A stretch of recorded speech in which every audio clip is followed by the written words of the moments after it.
වගේම උන්වහන්සේට චාරිත්‍රානුකූලව මේ උතුම් ධර්ම දේශනා පින්කම ආරම්භ කරන්නට දෑත් තට්ටියක් පිළිගන්නවලා ආරාධනා කරන ලෙසට මම ගෞරවයෙන් සිහිපත් කරනවා නිශේන්ද්‍ර ඒකනායක මහත්මයාට. මේ අවස්ථාවෙත් සියලු දෙනාම සාදුකාරයක් පවත්වමු.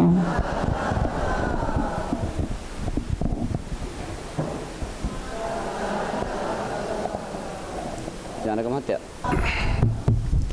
හොඳයි සාදුකාරය පවත්වන්න. නමස්කාරය කියන්න පන්සිල් සමාදන් වෙන්න.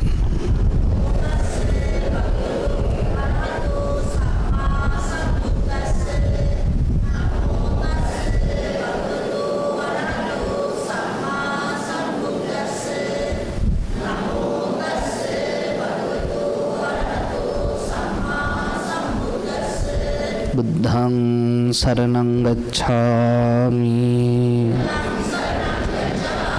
ධම්මං සරණං ගච්ඡාමි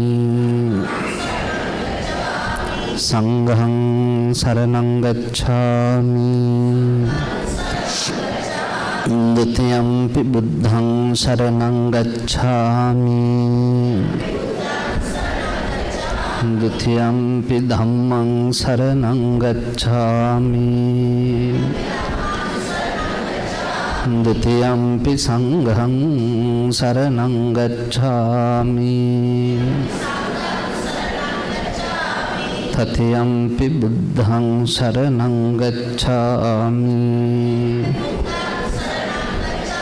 တတိယံ පි ධම්මං සරණං ගච්ඡාමි တတိယံ පි සංඝං සරණං ගච්ඡාමි ပါဏာတိပါတာဝေရမဏီ සික්ඛාපදං සමාදියාමි အဒိန္နာဒါနာဝေရမဏီ සික්ඛාපදං සමාදියාමි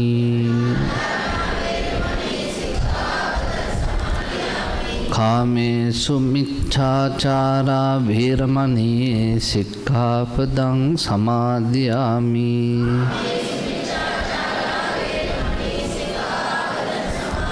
မုစာဝါဒာဝေရမဏီ සික්ඛාපදං සමාදියාමි สุราเมรยมัจจปมาดัฏฐานาเวรมณี สิกขาปดังสมาธิยามิ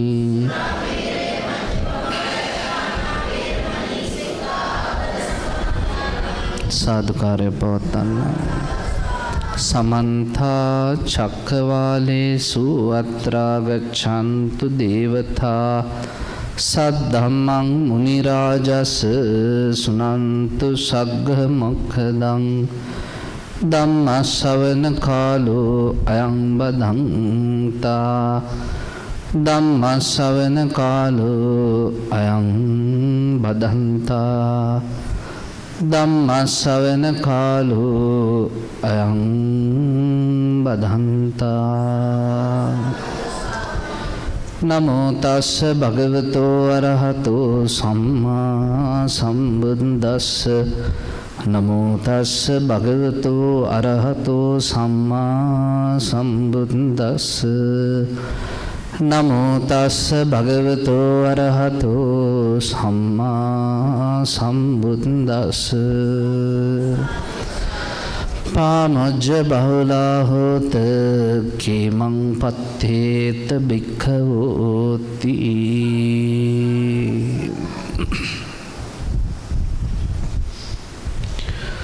අබේසේකර රාමාධිපති ගරු කටයුතු දවමුහුට්ටාවේ මලියදේව නායක ස්වාමීන්ද්‍ර වරප්‍රමුඛ පූජනීය මහා සංඝරත්නයන් අවසරයි. ශ්‍රද්ධාවන්ත වාසනාවන්ත ගුණවන්ත සත්පුරුෂ පින්වත්නි, අපේ නීතිඥ නිශේන්ද්‍ර ඒකනායක මැතිතුමන් පවුලේ පිරිස ඒ වගේම තමන්ගේ සහෝදර මිතුරියන් සියලු දෙනා එකතු පාදා වෙලා උදාරතර පින්කමක් සිද්ධ කරන මොහොත. පින්කමේ ආරමුණ මීට වසර 2කට පමණ ඉහත අභාව ප්‍රාප්ත වුණු තමන්ගේ සදාදරණීය භාර්යාව නීතිඥ ප්‍රියදර්ශනී ප්‍රනාන්දුපුල්ලේ මහත්මියට ඇගේ දෙමව්පියන් සොහොයුරා ඇතුළු සියලුම ඥාතීන්ට පරලොවින් පින් අනුමෝදන් කිරීමේ උතුම් පින්කම සිද්ධ කරන්න. නිශේන්ද්‍ර මහත්මයා එතුමිය මිය පරලොව ගිය දවසේ පටන් බොහෝ පින්කම් කරලා පරලොව සුගතිය පිණිස ඒ පුණ්‍ය අනුමෝදනා කරමින් කාලය ගත කරන අතරේ අද දවසේ මේ පින්කම සිද්ධ කරන්නේ. බොහෝ දෙනෙක් අද මේ බණ අහන්ට එක්රාස් වෙලා සිටිනවා. එසා ජීවිතයේ යහපත පිණිස අපි මේ බණ පදේ ශ්‍රවණය කරන්න ඕනේ. බණ පින්කමක තියෙන වටිනාකම දන්න අයත් මෙතන ඇති, නොදන්න අයත් මෙතන ඇති. පුංචි එකතු කිරීමක් කරනවා. දැන් මේ කටින පින්කම් ඉවර වෙච්ච අලුත. කටින පින්කම් අවසන් වෙලා දැන් දවස් 2-3යි තාම ඔයත්ොත් කොහේ හරි කොතන හරි කටින පින්කම් කීපයකට සම්බන්ධ වෙන්න ඇති. කටිනානිසංස බණ එහෙම අහන්නත් ඇති. එක හාමුදුරුවෝ එක විදිහට බණ කියනවා. කටිනානිසංස කියද්දි ගොඩාක්ම කියන්නේ මොකද්ද? මේක තමයි ලොකුම එක. මේක තමයි හොඳම එක. ඊටදී එකක් බුද්ධ ශාසනය. එහෙම එකක් ඇහුවද? කටිනේ ගැන කියන්නේ. හැබැයි ඉතින් වරද්ද ගන්න එපා. වචන උනත් හරියට අල්ල ගන්න. බණ කියද්දි හාමුදුරුවෝත් හරීම වචනේ පාවිච්චි කරන්න ඕනේ. මොකද්ද කියන්නේ? පිමතුනි මේ තමයි ලෞකික පින්කම් අතර ලොකුම පින්කම. ලෞකික පින්කම් අතර ලොකුම පින්කම කටිනේ. කටිනේ කරාම දිව්‍ය ලෝකේ යන්න පුළුවන්. ඊළඟට සිටුවරු වෙන්න පුළුවන්, රජවරු වෙන්න පුළුවන්, සක්විති වෙන්න පුළුවන්, ඊළඟට සක්‍රයා වෙන්න පුළුවන්, ගැහණු වෙන්න පුළුවන්, පිරිමි වෙන්න පුළුවන්, සල්ලිකාරයෝ වෙන්න පුළුවන්, කුලවතුන් වෙන්න පුළුවන්, බලවතුන් වෙන්න පුළුවන්. නිවන් මඟ වැඩෙන්නේ. එනිසා කටිනය කියන එක ලෞකික පින්කම් අතර ඉහළම එක. ලෝකෝත්තර පින්කම් අතර කටිනේ ඉතාමත්ම පල්ලෙහෙන් තියෙන්නේ. බුදුහාඳුරෝ නිවන් දකින්නම කියපු පින්කනුත් බුද්ධ ශාසනයේ තියෙන. ඒවට කියනවා පංච විමුක්තායතන. විමුක්තිය ලද හැකි ආකාර 5ක්. ඒවත් එක්ක බලද්දි පින්වත්නි කටිනේ 16න් පංගුවක්වත් වටින්නේ නැහැ. මම කියලා දෙන්නම් ඒ වටින පින්කම් 5ත් පංච විමුක්තායතන හොඳට ඔළුවේ තියාගන්න. පළවෙනි එක. බණ කීම. මම හැමදාම කරන්නේ ඒක. බණ කියනවා කියලා රටපුර මිනිස්සු අහන ඉතින් හාමුදුරන්ට පිස්සුද ඔච්චර මහන්සි වෙන්නේ. නෑ මේක කටිනේට වැඩිය ලොකු පින්කමක්. බණක් කිව්වා කියන්නේ කටිනයක් කරාටත් වැඩිය ලොකු පින්කමක්. හැමදාම මම එකතු කරන්නේ පින්. එසා සද්ධර්ම දේශනය පංච විමුක්තායතන අතර අංක 1. 2 ඔයත් ඔය ඉඳගෙන කරන්නේ දැන් ඒක. ධර්ම ශ්‍රවණේ. බණ අහනවා කියලා කියන්නේ කටින පින්කමට වැඩිය ලොකු පින්කමක්. හැබැයි ඉතින් නිකන් නෙවෙයි. ඉඳගෙන ඇස් දෙකම කන් දෙකම මුළු හිතම ශරීරයම යොදවලා නිවන අරමුණු කරගෙනම බණ අහන්න ඕනේ. එතකොට ඔය ඇත්තන්ට මහ පින්කමක් සිද්ධ වෙනවා. තුන්වෙනි එක ධර්ම සජ්ජායනේ. ඒකට අපි ඉතින් අපේ භාෂාවෙන් කියන පිරිත් කියනවා කියන්නේ. නිකාං කියවන අයත් ඉන්නවා පිරිත් කියනවා කියලා. එහෙම නෙවෙයි. අවබෝධය. මොනවාද මේ අර්ථය?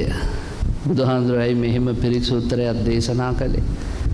මේ සූත්‍රයෙන් අපි ලබා ගන්න ඕනේ මොනවා? අවබෝධයෙන් පිරිත් කීම. ඒකට කියනවා ධර්ම සජ්ජායනේ. කටිනට වැඩිය ලොකුයි කිව්වා. නිවන් දකින්න පුළුවන් කිව්වා. හතරවෙනි එක ධර්ම මානසිකාරය. මොනවා හරි සූත්‍ර පාඨයක්, මොනවා හරි දේශනාවක් ඔයත් කොහේ හරි නිවිසනසිල්ල ඉඳගෙන කල්පනා කරනවා නම්, ඒ ඔස්සේ සිතනවා නම්, යෝනිසෝ මානසිකාරය ඇති කර ගන්නවා නම් කටිනකට වැඩිය ලොකුයි කිව්වා. පස්වෙනි එක පින්වත්නි භාවනාව. ඔන්න පින්කම් ලෝකේ ඉහළින්ම තියෙන පින්කම් පහ. කටිනේ තියෙන ওই පහටම යටි. එනිසා දැන් මේ කරන්නේ මහා පින්කමක්, ලේසි පහසු එකක් නෙවෙයි. හොඳට බණ අහන්න සුතා. ඒ වගේම මේ බණ හිතේ තියාගන්න දතා. ඊළඟට ඒ බණ අමතක වෙන්න නිසා ගිහිල්ලා තව කාට හරි කියලා දෙන්න, ධර්මයේ සාකච්ඡා කරන්න වචසා ಪರಿචිතා. ඊළඟට පින්වත්නි කොහේ හරි ඉඳගෙන මේ හාඳුරු කිව්ව ඇත්තද, මේක ගැළපෙනවද, හොඳද නරකද කියලා කල්පනා කරන්න. ඒකට කියනවා මනසානුපෙක්ඛිතා. එහෙම කල්පනා කරාම ධර්මය හොඳයි, ගැළපෙනවා, රසවත් කියලා හිතෙනවා නම් ඒ අනුව ජීවිතේ වෙනස් කරගන්න දිට්ඨියා සුප්පටිවිද්දා. ඔහොම කරොත් ධර්මයෙන් ප්‍රතිඵල ලබන්න පුළුවන්. ධම්මවාදයේ ඔච්චරයි. දැන් බණ ටිකක් අහමු. බණහන වෙලාව. මම ඔයත්තන්ට අද මේ වෙලාවේ බොහොම වටිනා සූත්‍රයක් මාතෘකා විදිහට තියාගත්ත. සූත්‍රේ නම චූල ගෝපාලක සූත්‍රය. ගෝපාලක කියන්නේ ගෝපල්ලා, හරක් බලා ගන්න කෙනා. ගෝපල්ලෙක් ගැන දේශනා කරපු සූත්‍රය. මේක හරි ලස්සන ධර්මපරයයක් විස්තර වෙනවා. ෆෑන් එක පොඩ්ඩක් ඕෆ් කර. මොකද්ද මේකෙන් කියන්නේ? චූලගෝපාලක සූත්‍රය පින්වත්නි බුදුරජාණන් වහන්සේ දේශනා කළේ උන්වහන්සේ ගංගා නම් ගඟයිනේ. උක්කචේලා කියන ග්‍රාමේ වැඩ ඉන්න වෙලාවේ ගංගා නම් ගඟ හොඳටම පිරීලා උතුරලා ගලාගෙන යනවා. බුදුහාමුදුරුවෝ ගඟයිනේ ඉඳගෙන ඉන්නවා. ගඟ දිහා බලාගෙන. ගඟ දිහා බලාගෙන ඉන්න බුදුහාමුදුරන්ට පරණ සිද්ධියක් මතක් වෙනවා. උන්වහන්සේ මහණෙනි කියනවා. භික්ෂුන් වහන්සේලා ළඟට ඇවිල්ලා ස්වාමීනි කියලා වාඩි වෙනවා. බලන්නකෝ මේ වචනෙට තියෙන ශක්තිය. ඔය සූත්‍රවල ගොඩාක් තියෙනවා. බුදුහාමුදුරු මහණෙනි කියද්දි හාමුදුරුලා ඇවිල්ලා වාඩි වෙනවා ස්වාමීනි කියලා. ඇයි දන්නවා මොනවා හරි වටිනා දෙයක් කියන්නේ මේ වචනෙට තියෙන බලය. දැන් අපේ ගෙවල් වල එහෙම නැහැ. නෝනලා කීපාරක් මහත්තුරුන්ට කතා කරනවාද? ඒ උන් ගල්ලිප්ප වගේ ඉන්නවා, සද්ද නැහැ. මොකද වචනේ බලයක් නැහැ. මිනිසයා දන්නවා ආවත් වැදගත් එකක් කියන්නේ නැහැ කියලා. බුදුහාමුදුරන්ගේ එක වචනයයි මහණෙනි කියපුවම ස්වාමීනි කියලා ඇවිල්ලා ඉඳගත්තා. ඒ වචනේ පුදුම බලයක් පින්වත්නි. අවුරුදු 2500ක් ගිහිල්ලා අපි මේ වචනෙට පුදුම ආදරයක්. භික්ෂුන් වහන්සේලා ඇවිල්ලා ළඟින් ඉඳගත්තාම බුදුහාමුදුරුවෝ කියනවා මහණෙනි ගංගා නම් නදිය අද හොඳටම පිරීලා උතුරනවා. මට ඒක දැක්කහම පරණ සිද්ධියක් මතක් වුණා. හොඳට අහගන්න. ඉස්සරත් මේ ගඟ ළඟට මෙහෙම උතුරලා යන්න සූදානම් වෙලා ඉඳිද්දි ගෝපල්ලෙක් ආවා හරක් රංචුවක් අරගෙන. මහණෙනි ගෝපල්ලා මෝඩයි. මේ මෝඩ ගෝපල්ලා හරක් රංචුව අරගෙන ගඟ ළඟට ආවේ ගඟෙන් එහා පැත්තට යන්න. ඊතර බලා යන්න. හැබැයි මෙයා දන්නේ නැහැ ගඟට බහින්න ඕනේ කොහෙන්ද. තොටුපළ දන්නෙත් නැහැ, තීර්ථය දන්නෙත් නැහැ, ගඟෙන් ගොඩ එන්න ඕන තැන දන්නෙත් නැහැ, ගඟේ ගැඹුර දන්නෙත් නැහැ, තියෙන වතුර ප්‍රමාණය දන්නෙත් නැහැ, සුලි කැරකෙන තැන දන්නෙත් නැහැ, සලාවැටුම දන්නෙත් නැහැ, ගැඹුරු නොගැඹුරු තැන් දන්නේ මොකවත් ගඟ ගැන දන්නේ නැහැ. ඉතින් මේ මෝඩ ගෝපල්ලා මොකද කළේ? ගඟ ගැන දන්නෙත් නැතුව හරක් ටික දැක්කුවා අර ගංගාවට. මහණෙනි හරක් ටික ගඟ මැද්දට යද්දී සලාවැටුමකට සුලි කැරකුමකට අහු වුණා.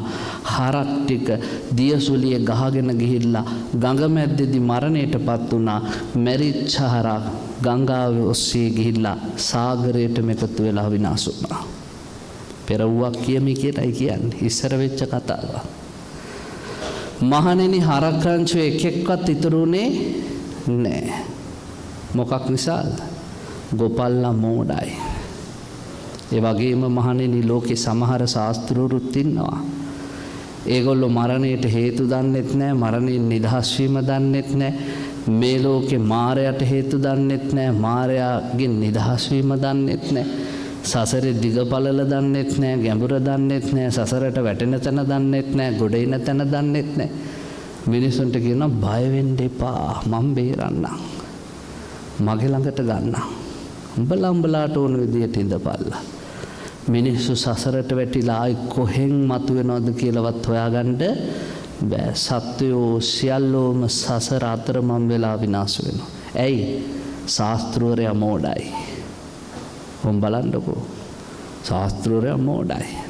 දැන් මගේ පන්සලට ඊයේ පෙරේද ඔය ඇවිල්ලා අන්‍යාගමික කොල්ලෙක් කතා බහ කර ඉන්න ගමන් කිව්වා හාමුදුරුවනේ ඔබ වහන්සේලාගේ මේ බුද්ධ ආගමේ ඔක්කොම තියෙන්නේ මහා නරක විදිහේ මාතෘකානේ. මං හැවයි නෑ ඉතින් හාමුදුරුවෝ උදේ ඉඳන් රැය වෙනකන් ටීවී වල කියන්නේ මොනවා? මැරෙනවා, උසාඩුයි, අනිත්‍යයි, නැති වෙනවා, ස්ථිර නෑ. අපිට මේ වහපුවම කැඳක් නෑනේ. පොඩ්ඩක් කියන්නකෝ මේ මිනිසුගේ ජීවිතේට නිකන් පණ ගහලා ඉන්න පුළුවන් ඒවා.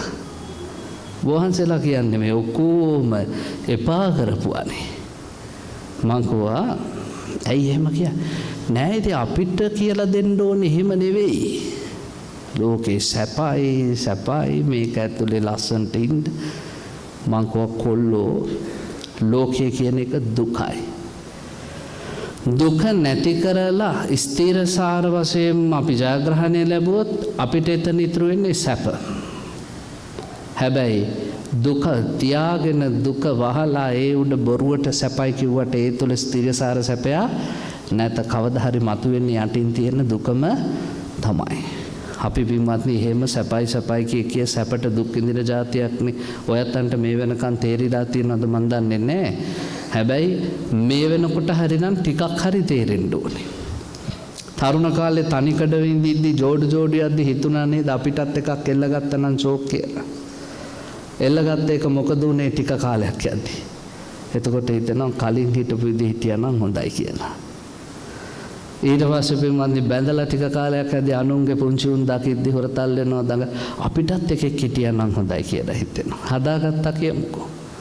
පොඩි එකා මහරය 2-3ට නැගිටලා කෑ ගහද්දි අඬද්දි කිරිල්ලද්දි මුත්‍රා කර මොන කරදරයක්ද මේක කියලා හිතෙනවා. සැපයි කියලා අල්ලගන්න ඔක්කොගෙම අවසානයේ තිබ්බේ මොකද්ද? දුක. මිනිස්සු සාමාන්‍යයෙන් කරන්නේ මොකද්ද මනුස්ස ලෝකේ? සැපයි කිය සැපට දුක් විඳිනවා. එසා මං කිව්වා කොල්ලෝ මේ මේසෙ උඩ තියෙනවා බඩු ගොඩක්. දවයන්ටත් පේනවනේ ඔරලෝසුවක් තියෙනවා, බුලත් වට්ටියක් තියෙනවා, වීදුරුවක් තියෙනවා, බඩු ගොඩක්. මේ ලෝකේ සියලුම ශාස්ත්‍රුන් වහන්සේලා කළේ මොකද්ද? මේ බඩු ගොඩ වැහෙන්න සුදු රෙද්දක් දැම්ම උඩින් දාලකව මොකවත් නැහැ. මේක හිස් මේසයක්. මේක මොකවත් නැහැ. මං තමයි මේ මේසෙ හැදුවේ. ඒ නිසා බය නැතුව මේ මේසෙ උඩ ඉඳපන්. අපි මේක උඩ සෙල්ලම් කරන්න ගියම් පිමල්නි වීදුරු පෙරලෙනවා, කුණු වෙච්ච බුලත් කකුලට යට වෙනවා, ඔරලෝසු කැඩෙනවා. අපි බලනවා මොකද්ද මේක යට මොකක් හරි එකක් තියනවානේ. සියලු ශාස්ත්‍රවරු කරේ ලෝකේ ඇත්ත වහලා බොරුව පෙන්නපු එක. ඒගොල්ලෝ කිව්වා අපි මැව්වා ලෝකේ. කරදරයක් නැහැ, කාලා බීලා ජොලි ඉඳපල්ලා කවදා හරි ගන්නම් මගේ ළඟට. සියලු ආගම් කිව්වේ එහෙමයි. බුදුහාමුදුරන්ගේ දහම හැර ලෝකේ තියෙන ඔක්කොම නිර්මාණවාදී ආගම්. බුදුවරු විතරයි මේ ලෝකේ අර මේසෙ තිබ්බ සුදු රෙද්ද අයින් කළේ. අයින් කරලා බුදුහාමුදුරුවෝ කියනවා මේ මේසෙ උඩ තියෙනවා බඩු ගඩක්, කොරලෝසුවක් තියෙනවා, වීදුරුවක් තියෙනවා, බුලත් අට්ටියක් තියෙනවා. පුළුවන් නම් මේ ටික අස් කරපල්ලා. එතකොට ලෝකෙ මේ මේසෙ හැමදාටම හිස් සදාතනික සැපුඹලා නැටුවා කියලා ප්‍රශ්නයක් වෙන්නේ නැහැ. දැන් අපිට ලේසි වැඩේ මොකද්ද? සුදු රෙද්ද දාලා වහන එකද, බඩු එකකින් එක අස් කරන එකද? සුදු රෙද්ද දාලා වහන එක ලේසි. ඒකයි ලෝකේ බුද්ධ ආගමේ පිරිස අඩු. බුද්ධිමත් පිරිස අඩු ඒකයි. හැමෝම කැමති අර විනාඩි දෙකේ නූඩල්ස් කන්නනේ, සෙනික නූඩල්ස් ඒ වගේ ඉන්ස්ටන්ට් වැඩවලටනේ. එනිසා මේක දීර්ඝ කාලීනව ප්‍රායෝගිකව අත්හලා අත්හදා බලන්න ඕන ධර්මය. බුදුරජාණන් වහන්සේගේ ධර්මයේ ප්‍රායෝගිකයි. ඒ නිසා උන්වහන්සේ දේශනා කරනවා ගෝපල්ලා මෝඩයි. ගෝපල්ලා හරි හැමං අවබෝධයක් තුළ හිටියේ නැහැ. හරක් රංචුව පව් විනාශ වුණා මොහොතට ගිහිල්ලා. මහණෙනි ඊට ටික කාලයකට පස්සේ තවත් ගෝපල්ලෙක් ආවා හරක් රංචුවක් දක්කගෙන මේ ගංගා නම් ගඟා ඉන්නට. ඒ ගෝපල්ලා මෝඩ නෑ. ඒ ගෝපල්ලා දක්ෂයි. එයා එද්දිත් ගඟ අර විදිහමයි. හැබැයි එයා ගඟට බහින්න ඕන තැනක් දන්නවා, ගඟෙන් ගොඩ එන්න ඕන තැනක් දන්නවා, සුලි කැරකුමක් දන්නවා, සලාවැටුමක් දන්නවා, ගංගාවේ ගැඹුරක් දන්නවා, ජලයේ ප්‍රමාණයක් දන්නවා. එහෙම දැනගෙනත් එයා වතුරට හරක් ටික පැන්නුවේ නැහැ. මොකද ඒ ගෝපල්ලා කළේ? හරක් රංචුව පුරාම ඇවිදගෙන ගිහිල්ලා රංචුවේ හිටපු ගෝ පරිනායකයෝ, ගව පීතෘලා, ගව තාත්තලා තේරුවා. ගෝ පරිනායකයා කියන්නේ කාටද? දැකලා තියෙනවද?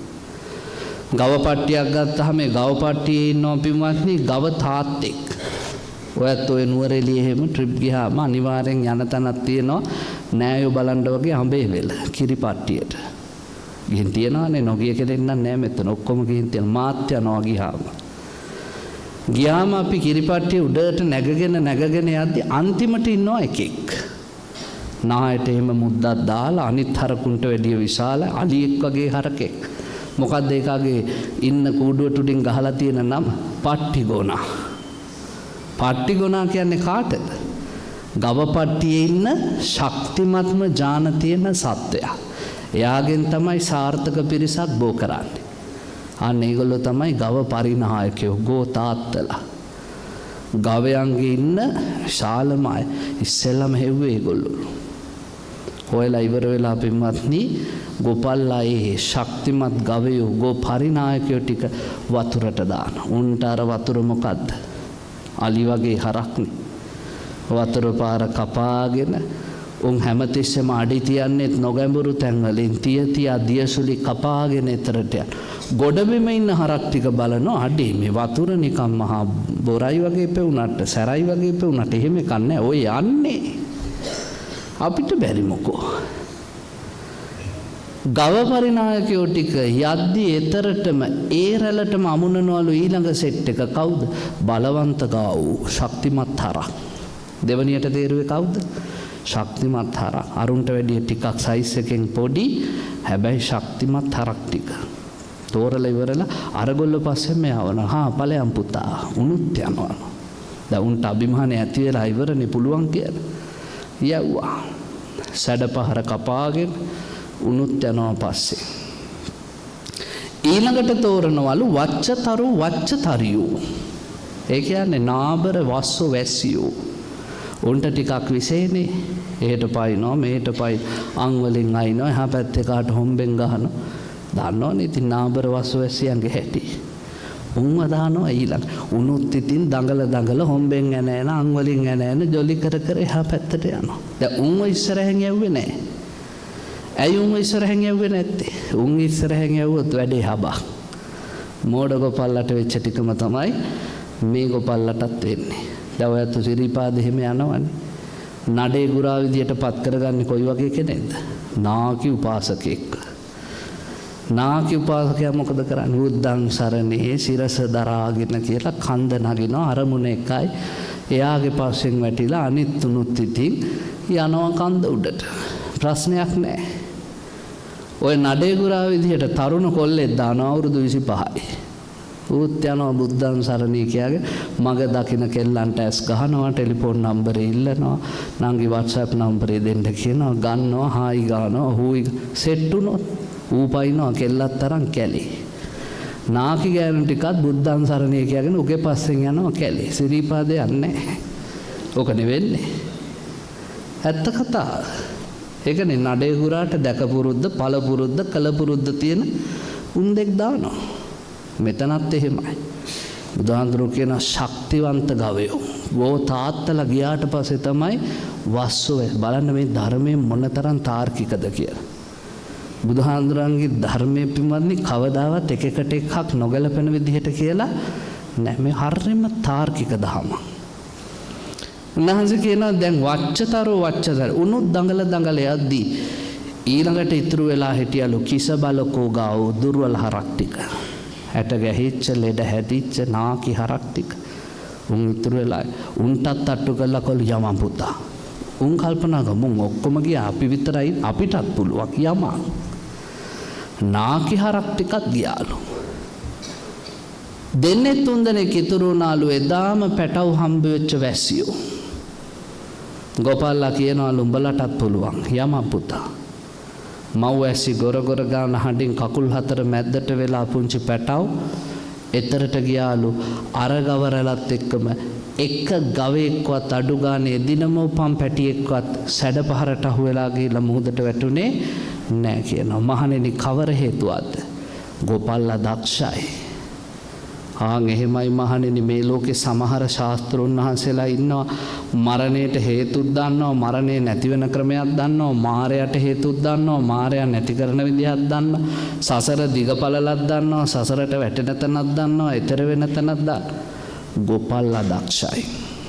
එතකොට කවුරුත් අයාලේ ගිහිල්ලා විනාශ වෙන්නේ නැහැ. බුදුහාඳුරෝ ඊට පස්සේ කියනවා මෙහෙම. මහණෙනි ඔය දක්ෂ ගෝපාලලා වෙන කවුරුත් නෙමෙයි තථාගත බුදුරජාණන් වහන්සේ වෙච්ච මම. දැන් මම ඔබෙන් අහනවා ප්‍රශ්නයක්. බුදුහාඳුරෝ ගෝපාලලා නම් අපි කවුද? කෑ ගහලා කියන්න එපා ලැජ්ජයි. හිමීට කියන්න. කවුද අපි? හරක්. බොහොම හරි. නිකන් හරක් නෙවෙයි මී හරක් අපි. භාග්‍යවතුන් වහන්සේ නැමැති ගෝපාලලාගේ හරක් රංචුව අපි. දැන් අපි වෙතර කරන්න තමයි භාග්‍යවතුන් වහන්සේ මේ ධර්මය දේශනා කරන්නේ. ඔන්න උන්වහන්සේ තෝරනවා. මහණෙනි සසර සැඩපහර ඊතර කරන්න භාග්‍යවතුන් වහන්සේ ඉස්සෙල්ලම ගඟෙන් පන්නන මහා බල සම්පන්න ගෝපරිනායකා ගෝපීත්‍රු ගවතාත්තා කියන්නේ වෙන කවුරුත් නෙමෙයි රහතන් වහන්සේමයි. ඒ කියන්නේ කවුද? සරියුත් මුගලන් ආනන්ද නන්දරාහුල මහා කාශ්‍යප සාරිපුත්ත මොග්ගල් මේගොල්ලෝමයි. ඉතින් ඒගොල්ලන්ට පුළුවන් නම් අපිට බැරි මොකද? ඔය රහතන් වහන්සේලාටත් පංචස්කන්ධේ තියෙනවා අපිටත් පංචස්කන්ධේ තියෙනවා රූප වේදනා සංඥා සංකාර විඥාන. වෙනස රහතන් වහන්සේලාට උපාදානස්කන්ධ නැහැ අපිට තියෙනවා. රහතන් වහන්සේලා පින්වත්නි දකින තැන්වල ඇලීම් ගැටීම් මුලාවීම් හදන්නේ නැහැ. අපි වගේම රූප දකිනවා චක්කු විඥානය ඇති වෙනවා හඳුන ගන්නවා විඳීම් වේදනා ඔක්කොම එනවා. එතනින් එහාට අරමුණු ගොඩ නගන්න. ඒ නිසා ලෝකේ දකින විදිය ලස්සනයි. අපිට වෙලා තියෙන අපි දකින දේවල් වලට අර්ථකථන දිදී ඒ ඔස්සේ වවන්න වගා කරන්න සිතුවිලි ගොඩ නගන්න යනවා. ලෝකේ ලස්සනටම දකින්නේ පින්වත්නි අපි නෙවෙයි. අපිට වැඩිය ලෝකේ ලස්සනට දකින්නේ රහතන් වහන්සේලා. බුදුහාඳුරෝ අහනවා එක වතාවක භික්ෂුන් වහන්සේලාගේ මහණෙනි චරණ චිත්‍රය දැකලා තියෙනවා. ඒ කාලේ තිබිලා තියෙන ඉන්දියාවේ ලස්සන චිත්‍රය චරණ චිත්‍රය දැකලා තියෙනවා ස්වාමීනි. ඒ චිත්‍රය ලස්සනයි නේද? ලස්සනයි. මහණෙනි ওই චිත්‍රය ලස්සනයිද කොච්චර ඊට වැඩිය ඔක ඇඳපු මිනිහගේ හිත ලස්සනයි. හිතෙන් තමයි ලස්සන දකින්නේ. එහෙම නැතුව දකින රූපවල නෙවෙයි ලස්සන තියෙන්නේ. හිත ලස්සන නම් හැමදේම ලස්සනට දකින්න පුළුවන්. අද වෙලා තියෙන හිත ලස්සන නැහැ ඔක්කොම කැතයි. මේ ලෝකේ ලස්සන කියලා එකක් තියෙන්නේ පින්වත්නි ඒ අදාළ වස්තුවේ නෙමෙයි දකින මිනිහගේ ඇසේ. ප්‍රශ්න තියෙන්නේ මේ අපි ගාව සමාජයේ නෙමෙයි රූපවල නෙමෙයි ප්‍රශ්න ඇහි. ශබ්දවල නෙමෙයි ප්‍රශ්න කනේ. රසයේ නෙමෙයි ප්‍රශ්නේ තියෙන්නේ දිවේ. එසා බඹයක් පමණ වෙච්ච ශරීරය ගැනයි බුදුවරු බණ කියන්නේ. ලෝකයෙන් එතර වීම යනු මේ දකින ලෝකගෝලයෙන් පැනලා යාම නෙවෙයි. බඹයක් පමණ වෙච්ච ශරීරයයි ලෝකය කියලා දහම දකින්නේ. ඒ නිසා හොඳට මතක තියාගන්න. ලෝකේ ලස්සනටම දකින පිරිස රහතන් වහන්සේලා. ඔය බණ පොතේ තේර ගාථාවල තියෙනවා සප්පක කියන මහරහතන් වහන්සේ වැස්සක් වෙලාවේ අජකරණී ගංගායිනේ වැඩ ඉන්නවා. උන්වහන්සේ ගගායිනේ වැඩ ඉඳිද්දි වැස්සක් වහිනවා. උන්වහන්සේ තෙමෙනවා වැස්සට කලබලයක් නැහැ. උන්වහන්සේගේ මුවින් පිට වෙනවා උදාන ගියා. මොකද්ද උදාන ගියේ? තැටි ගැහි ඇත ඝන කළු වලාවන් විදාගෙන සිය සුදු පියාපත් කොකුන් පියඹත නවාතැන් වෙත නදී ආජ කරණි වේය මට හරි රමණී. ඔන්න උන්වහන්සේට හිතේ ඇති වෙච්ච සිතුවිලි. අපිට අජකරණි ගඟාවේ ඉඳගෙන ඉඳි වැස්සක් එහෙම වැටුනොත් රෙදිත් කඩාගෙන දුවනවා පන කඩාගෙන අපි. ඇස්සේ තෙමුණොත් හෙම්බිරිස්සාව ඊට පස්සේ සමහන් ඊට පස්සේ උගුරයා මාර. ගෙදර වැලේ රෙදි ටික දාලාව මොකා ගනීද දන්නේ මිනිහා වැඩට ගියා කුඩයක් ගෙඩිච්චද දන්නේ නැහැ. අපි පින්වත්නි ලෝකේ කවදාවත් ලස්සනට දකින්න අය නෙවෙයි අපි මේ සිතුවිලි ගාලක පඹ ගාලක පැටලි තවත් ප්‍රශ්න එකතු කරන මිනිස්සු. බුදුහාඳුරෝ කියනවා රූපවලට රූප විදිහට ඉන්න ඉඩ අරින්න. ශබ්දවලට ශබ්ද විදිහට ඉන්න ඉඩ අරින්න. නාසයට දිවට ශරීරයට රස පහස දැනෙනවා නම් දැනෙන්න ඉඩ අරින්න. ඔබ ඒ මත්තේ නැහිලා සිතුවිලි වගා කරලා ගොඩ නැගිලා විනාශ වෙන්න යන්න එපා. දැන් මං අද බණ කිය ඉන්නවා මේ වහලේ කොහෙන් හරි වතුර බින්දුව වැටෙනවා ටික් ටික් ටික් කියලා. කාඩ හරි උපාසකම්ම කෙනෙක්ට හිතන්න බල මොන මල කරදරක්ද මේ ලොකු හාමුදුරන්ට වහලවත් හදන්න බෑනේ අපෝ පින්කමක් තියෙනකොට. දැන් ඉතින් බණ ඉවරනකම් හාමුදුරන්ට බැන ඉන්නවා. එයා සද්ද අල්ලගත්තේ කොහොමද? මල කරදරයක් විදියට. තව කවුරු හරි කෙනෙක් ඇස් දෙක පියාගෙන අහගෙන ඉන්නවා බණ ආශ්‍රයෙන් එයාට එනවා ටික් ටික් ටික් ගාලා සද්දයක්. එයා කල්පනා කරනවා හිත සමාධිමත් කරන්න නම් නියම සද්දේ. මාත් ගෙදර වහලේ හිලක් හදාගෙන මේ විදිහට සද්දයක් හදාගෙන භාවනා කරන්න ඕනේ හිත අල්ලන්න ඕනේ. දැන් එයා සද්දය අල්ලගත්තේ කොහොමද? සමාධියට උදව්වක් විදියට. තව ඉන්නවා මෙතන නැටුම් ටීචර් කෙනෙක් සංගීතය දන්න කෙනෙක්. එයාටත් ඇහෙනවා අර ටික් ටික් ටික් සා. එයා හිතනවා මේක හොඳ සද්දේ. මේ රිද්ම් එකට හෙට ළමයි ටික නටවන්න ඕනේ ඉස්කෝලේ කියලා. එකම සද්දේ තුන් දෙනා අල්ලගත්තේ තුන් විදියකට. බුදුහාඳුරෝ අහනවා අපෙන් ප්‍රශ්නේ වැරද්ද තිබ්බේ සද්දේද අහපුන්ගේ කන්වලද? කොහෙද වැරද්ද තිබ්බේ? අහපු අයගේ කන්වල සද්දවලට සද්ද විදියට ඉඳ ඉඩ දෙන්න. ඔය ඇත්තෝ සද්ද තුලට යන්නත් එපා සද්ද ඔය තුල ඇත්ත තුලට දාගන්නත් එපා. සිතුවිලි බැම්ම කඩන්න නිදහස්නේ. නිවන කියන්නේ ඒකයි. මේ නිවන් කියන ඒවා මේ අද ඇස් දෙක පියාගත්තාම හෙට හම්බ වෙන ඒවා නෙවෙයි. දීර්ඝ කාලයක් ඔය ඇත්තෝ ඇත්තන්ගේ හිත පුරුදු පුහුණු කරපු නිසා ඔය ඇත්තන්ට ළඟා කරගත හැකි ශක්තිය. එසා බුදුරජාණන් වහන්සේගේ දේශනා කරන අර පළවෙනි ගව පරිනායකයෝ තමයි රහතන් වහන්සේලා. දැන් විශ්වාසය ඇති වෙලා ඉවරයි. අපිටත් පුළුවන් මේ සසර ගඟ තරණය කරන්න. මහණෙනි මම ඊළඟට ගඟට පන්නවන්නේ අර බලවන්ත ගාව ශක්තිවන්ත හරක්. ඒ තමයි අනාගාමී අය. අනාගාමී කෙනා බලවන්තයි කොහොම හරි එතරට යනවා. ඒගොල්ලෝ සංයෝජන 10න් 5ක් ඕරම් භාගීය සංයෝජන දුරු කරලා ආයි මනුස්ස ලෝකෙට එන්නේ නෑ, දිව්‍ය ලෝකෙට එන්නේ නෑ, සතර අපායට යන්නේ නෑ, සුද්ධාවාස බ්‍රහ්මතලයේ හේදිම රහත් වෙලා අවසන් කරනවා. ඒ නිසා බුදුහාඳුරෝ කියනවා බලවන්ත හරක් අනාගාමී උත්තමයෝ. තුන්වෙනි කෙනා කියනවා අර වච්චතරියෝ විශේෂකාරයෝ. කවුද විශේෂකාරයෝ කියන්නේ? මහණෙනි සකෘදාගාමී අය. හත්තලා මේ අපි සකෘදාගාමී වෙන්න බලන් ඉන්න බුදුහාඳුරෝ කියන විශේෂකාරයෝලු සකෘදාගාමී අය. ඇයි සකෘදාගාමීන්ට විශේෂකාරයෝ කිව්වේ? ඒගොල්ලන්ට කාමරාග පටික ප්‍රහාණය වෙලා නෑ, කාමයේ ඇත, පටිගය ඇත. උග ගෘහපතිය ගැන අහලා තියෙනවද? සෝවන් වෙලා හිටියේ. ඊට පස්සේ සකෘදාගාමී වුණා. ගෑනු 4 දෙනෙක් හිටියා. 4 දෙනා එකම සතුටින් හිටියා. අනාගාමී වෙච්ච දවසේ තමයි උග ගෙදර ඇවිල්ලා කිව්වේ නංගී අද ඉඳන් නම් කාමයන් පරිහරණය කරන්නේ නෑ. ඇයි? කාමරාග පටික සම්පූර්ණයෙන්ම ප්‍රහාණය වෙලා. සකෘදාගාමී මට්ටමේ ඉඳිද්දිත් ගෑනු 4 දෙනෙක් එක්ක හිටපු මිනිහෙක් උග. ඔයත් අහලා නැද්ද ඒ කතාව? උග මොකද්ද කිව්වේ? නංගියේ කැමැති තරමක් දීපල අරගෙන කැමැති කෙනෙක් එක්ක ඵලයල්ලා මං නම් අද ඉඳන් කාමයන් පරිහරණය කරන්නේ නෑ. වැඩිමහල් නෝනා කිව්වා මේ මං දැනටමත් එක්කෙනෙක් හොයන් ඉන්නේ මං යන්නද කියලා. උග ගුවා මේ පිස්සුවක් කරන්න හදන්න එපා. ඌට එන්න ගියාපන් කිව්වා. එක්කන් ආවා. බලන්න සමාජය කොච්චර සාධාරණද මිනිස්සු ධර්මයෙන් ලෝකේ දකින්නේ. උග්ග කියනවා ස්වාමීනි මං ඒ මිනිහගේ අත මගේ දකුණු අතින් අල්ලලා ගෑණිගේ අත වම් අතින් අල්ලලා අතපැන් වක් කරලම බාර දුන්නා. අරන් ඵලයන් හොරෙන් පැනලා යන්න එපා. මං දීපලක් දුන්නා. රහන් රිදී මුතුමැණික් ඉඩකඩ අරගෙනම ඵලයන් කියලා. දෙවනි නෝනා කිව්වා මං යනවා අපේ අම්මලා ගෙදර. හොඳයි කිව්වා. එයාටත් දීපල දීලා පිටත් කරා. තුන්වෙනියයි හතරවෙනියයි කිව්වලු නෑ අපි මැරෙනකන් ඔයාට සලකගෙන සහෝදරයෝ වගේ මේ ගෙදරම ඉන්න හිටපන් කිව්වා. සෞග්ග කියනවා කාමයන් පරිහරණය කරන එක නතර කළේ ස්වාමීනි අනාගාමී වෙච්ච දවසේ. එතකොට පින්වත්නි වච්චතරියෝ කියන්නේ ඇයි? සකෘදාගාමී කෙනාටත් කේන්ති යනවා, සකෘදාගාමී කෙනාටත් කාමයේ තියෙනවා. සකෘදාගාමී කෙනා නැවත අඩුම වශයෙන් එකපාරක්වත් මේ ලෝකෙට ඇවිල්ලා දුක් විඳිනවා. ওই ටික නිසා කව විශේෂකාරයා කියලා. ඊළඟට බුදුහාඳුරෝ කියනවා මහණෙනි අන්තිමට යන කෘෂබල ගාව.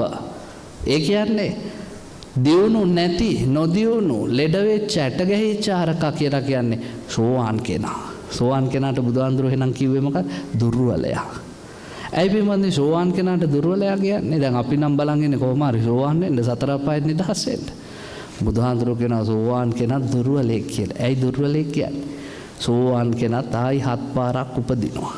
හත් පාරක් උපදිනවා කියන්නේ හත් පාරක් ජරා, හත් පාරක් ව්‍යාධි, හත් පාරක් මරණ, හත් පාරක් අපියෙහි සංපයෝග, හත් පාරක් පියෙහි මේ විඳින දුක් ටික හත් පාරක් විඳින්න වෙන. ඒ නිසා යාටත් කිව්වේ දුර්වලයා. කාමරාගේ ප්‍රහාණය වෙලා නැහැ, පටිගේ ප්‍රහාණය වෙලා නැහැ. සසරේ නිසා අපිට විඳින්න සිද්ධ වෙන ඔක්කොම විඳින්න වෙනවා. විසාක සෝවන් වුණේ අවුරුදු කීයේදීද? 7ේදී. විසාකා ඔය කියන ඔක්කොටම මෝන දුන්නේ නැද්ද? සෝවන් වෙලා දුන්නා. දවසක් විසාකා හොඳටම කොණ්ඩේ තෙත් කරගෙන ඇවිල්ලා පන්සලේ අඬනවා. ඉන්දියාවේ පින්වත්නි අදටත් ඔයත් දන්නවා ඇති කවුරු හරි මැරුණාම ආදාහනය කරලා වතුර කලගෙඩියක් නාලා තමයි එන්නේ. තෙත හිසකෙස් ඇතු වෙද්දි මිනිස්සු දන්නවා මරණයක් වෙලා කියලා. බුදුහාඳුරෝ විසාක මොකද? බලන්න ස්වාමීනි මගේ පණ වගේ ආදරය කරපු මුණුපුරෙක් මලා මම මේ ආදාහනට ගිහින් එන ගම මට හරි දුකයි කිව්වා. බුදුහාඳුරෝ ඇහුවා විසාක කැමතිද ආයේ වගේ මුණුපුරෙක් පවුලට එකතු වෙනවා? එකෙක් නෙවෙයි ස්වාමීනි මේ දඹදිවේ ඉන්න ජනගහනේ තරම් මුණුපුරෝ මට ලැබෙනවා නම් මං කැමතියි කිව්වා. බලන්නකෝ ආසාවල් මිනිසුන්ගේ. දඹදිවේ ඉන්න ජනගහනේ තරම් මුණුපුරෝ මට ලැබෙනවා නම් මං කැමතියි කිව්වා. බුදුහාඳුරෝ විසාක දන්නවද දඹදිව කොච්චර ජනගහනයක් ඉන්නවද කියලා? ස්වාමීනි අපේ 100ක් කියලා තියෙනවා මට කෝටි 7ක් කියලා. ඒ කාලේ. දැන් කෝටි 100ක් පැනලා ඉන්දියාවේ විතරක්. ඒ කාලේ දඹදිව හිටියේ කෝටි 7යි කියනවා. එතකොට කියනවා ඔය කෝටි 7න් කීයක් විතර මැරෙනවලු? 10ක් විතර මැරෙනවලු ස්වාමීනි දවසකට. බුදුහාඳුරෝ කිව්වා එහෙනම් විසාක උඹට කවදාවත් කොණ්ඩේ වේල ගන්න වෙන්නේ නැහැ කියලා. විසාකා ඒ පාර කල්පනා කරා මොකක්ද මේ කතා? තේරුණා හරිනේ ඉතින්. මුණුපුරු මිනිපිරියෝ බිලියන 7ක් ලබා ගන්න කැමති නම් හැමදාම 10ක් මැරෙනවනේ. විසාකත් කල්පනා කර ඇත්ත නේන.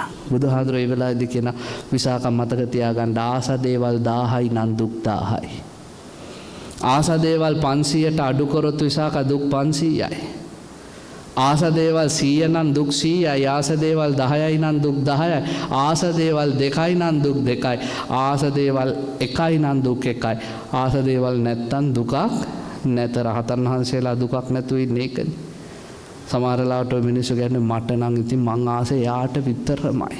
ආස කෙනා මවපු කෙනා ඒ ඔයයි කී කියන අන්තිමට ඌ නිසාමනේ අඬන්නේ. ඇස්වලට කඳුලක් ආව නම් වැළපුණා නම් වහබොණ්ඩ හැදුවා නම් කෝච්චියට පයින් හැදුන ඔක්කොම ආසදේ නිසානේ. එනිසා මතක තියාගන්න අතහරිනකොට දුක වැඩි තියෙන දේවල් වැඩි නිසා. බුදුරජාණන් වහන්සේ මේ තියෙන දේවල් කියලා කිව්වේ භෞතික වශයෙන් නෙවෙයි. සිතුවිලි වශයෙන් බැඳිලා ඉන්න ප්‍රමාණය වැඩිවීම මතයි සසරේ අපි දුක් විඳින්නේ. හොඳට තේරුම් ගන්න. එනිසා සෝවාන් කෙනාටත් කියන දුර්වලයා. අන්තිමට අර ඉතුරු වෙච්ච එදාම ඉපදිච්ච මව්වැස්සිගෙන් කිරිබොන පුංචි වැසපටව ඉන්න වැසියෝ කවුද? බුදුහාඳුරෝ කියන සද්ධානුසාරී ධම්මානුසාරී අය. උනුත් කොහොම හරි මේ ගඟෙන් එතර වෙනවා. නියතෝ සම්බෝධි පරායනෝ ස්ථිර වශයෙන්ම සම්බෝධිය උදා කරගන්න. අඩුම ගානේ පින්වත්නි සතර අපායෙන් නිදහස් වෙන්න බැරි නම් භාග්‍යතුන් වහන්සේ ඔයත්න්ට දේශනා කරනවා එක්ක ශ්‍රද්ධා ඉන්ද්‍රිය වර්ධනය කරලා සද්ධානුසාරී වෙන්න, එක්ක ප්‍රඥා ඉන්ද්‍රිය වර්ධනය කරලා ධම්මානුසාරී වෙන්න. ස්ථිර වශයෙන්ම ඔබටත් එතර වෙන්න පුළුවන්. මේ සසර ගමනේ කවුරුත් මුහුදට අතහැරලා බුදුහාඳුරෝ අත පිහදගන්නේ නැහැ. ඉතින් ඕක තමයි ගෝපාලක සූත්‍රයේ සාරය. හැබැයි ගෝපාලක සූත්‍රයේ පින්වත්නි අවසාන කරද්දී බුදුහාමුදුරුව ලස්සන ගාථා පෙළියක් කියනවා. මම අද මාතෘකා කළේ ගාථා පෙළිය අවසානම ගාථා දෙක.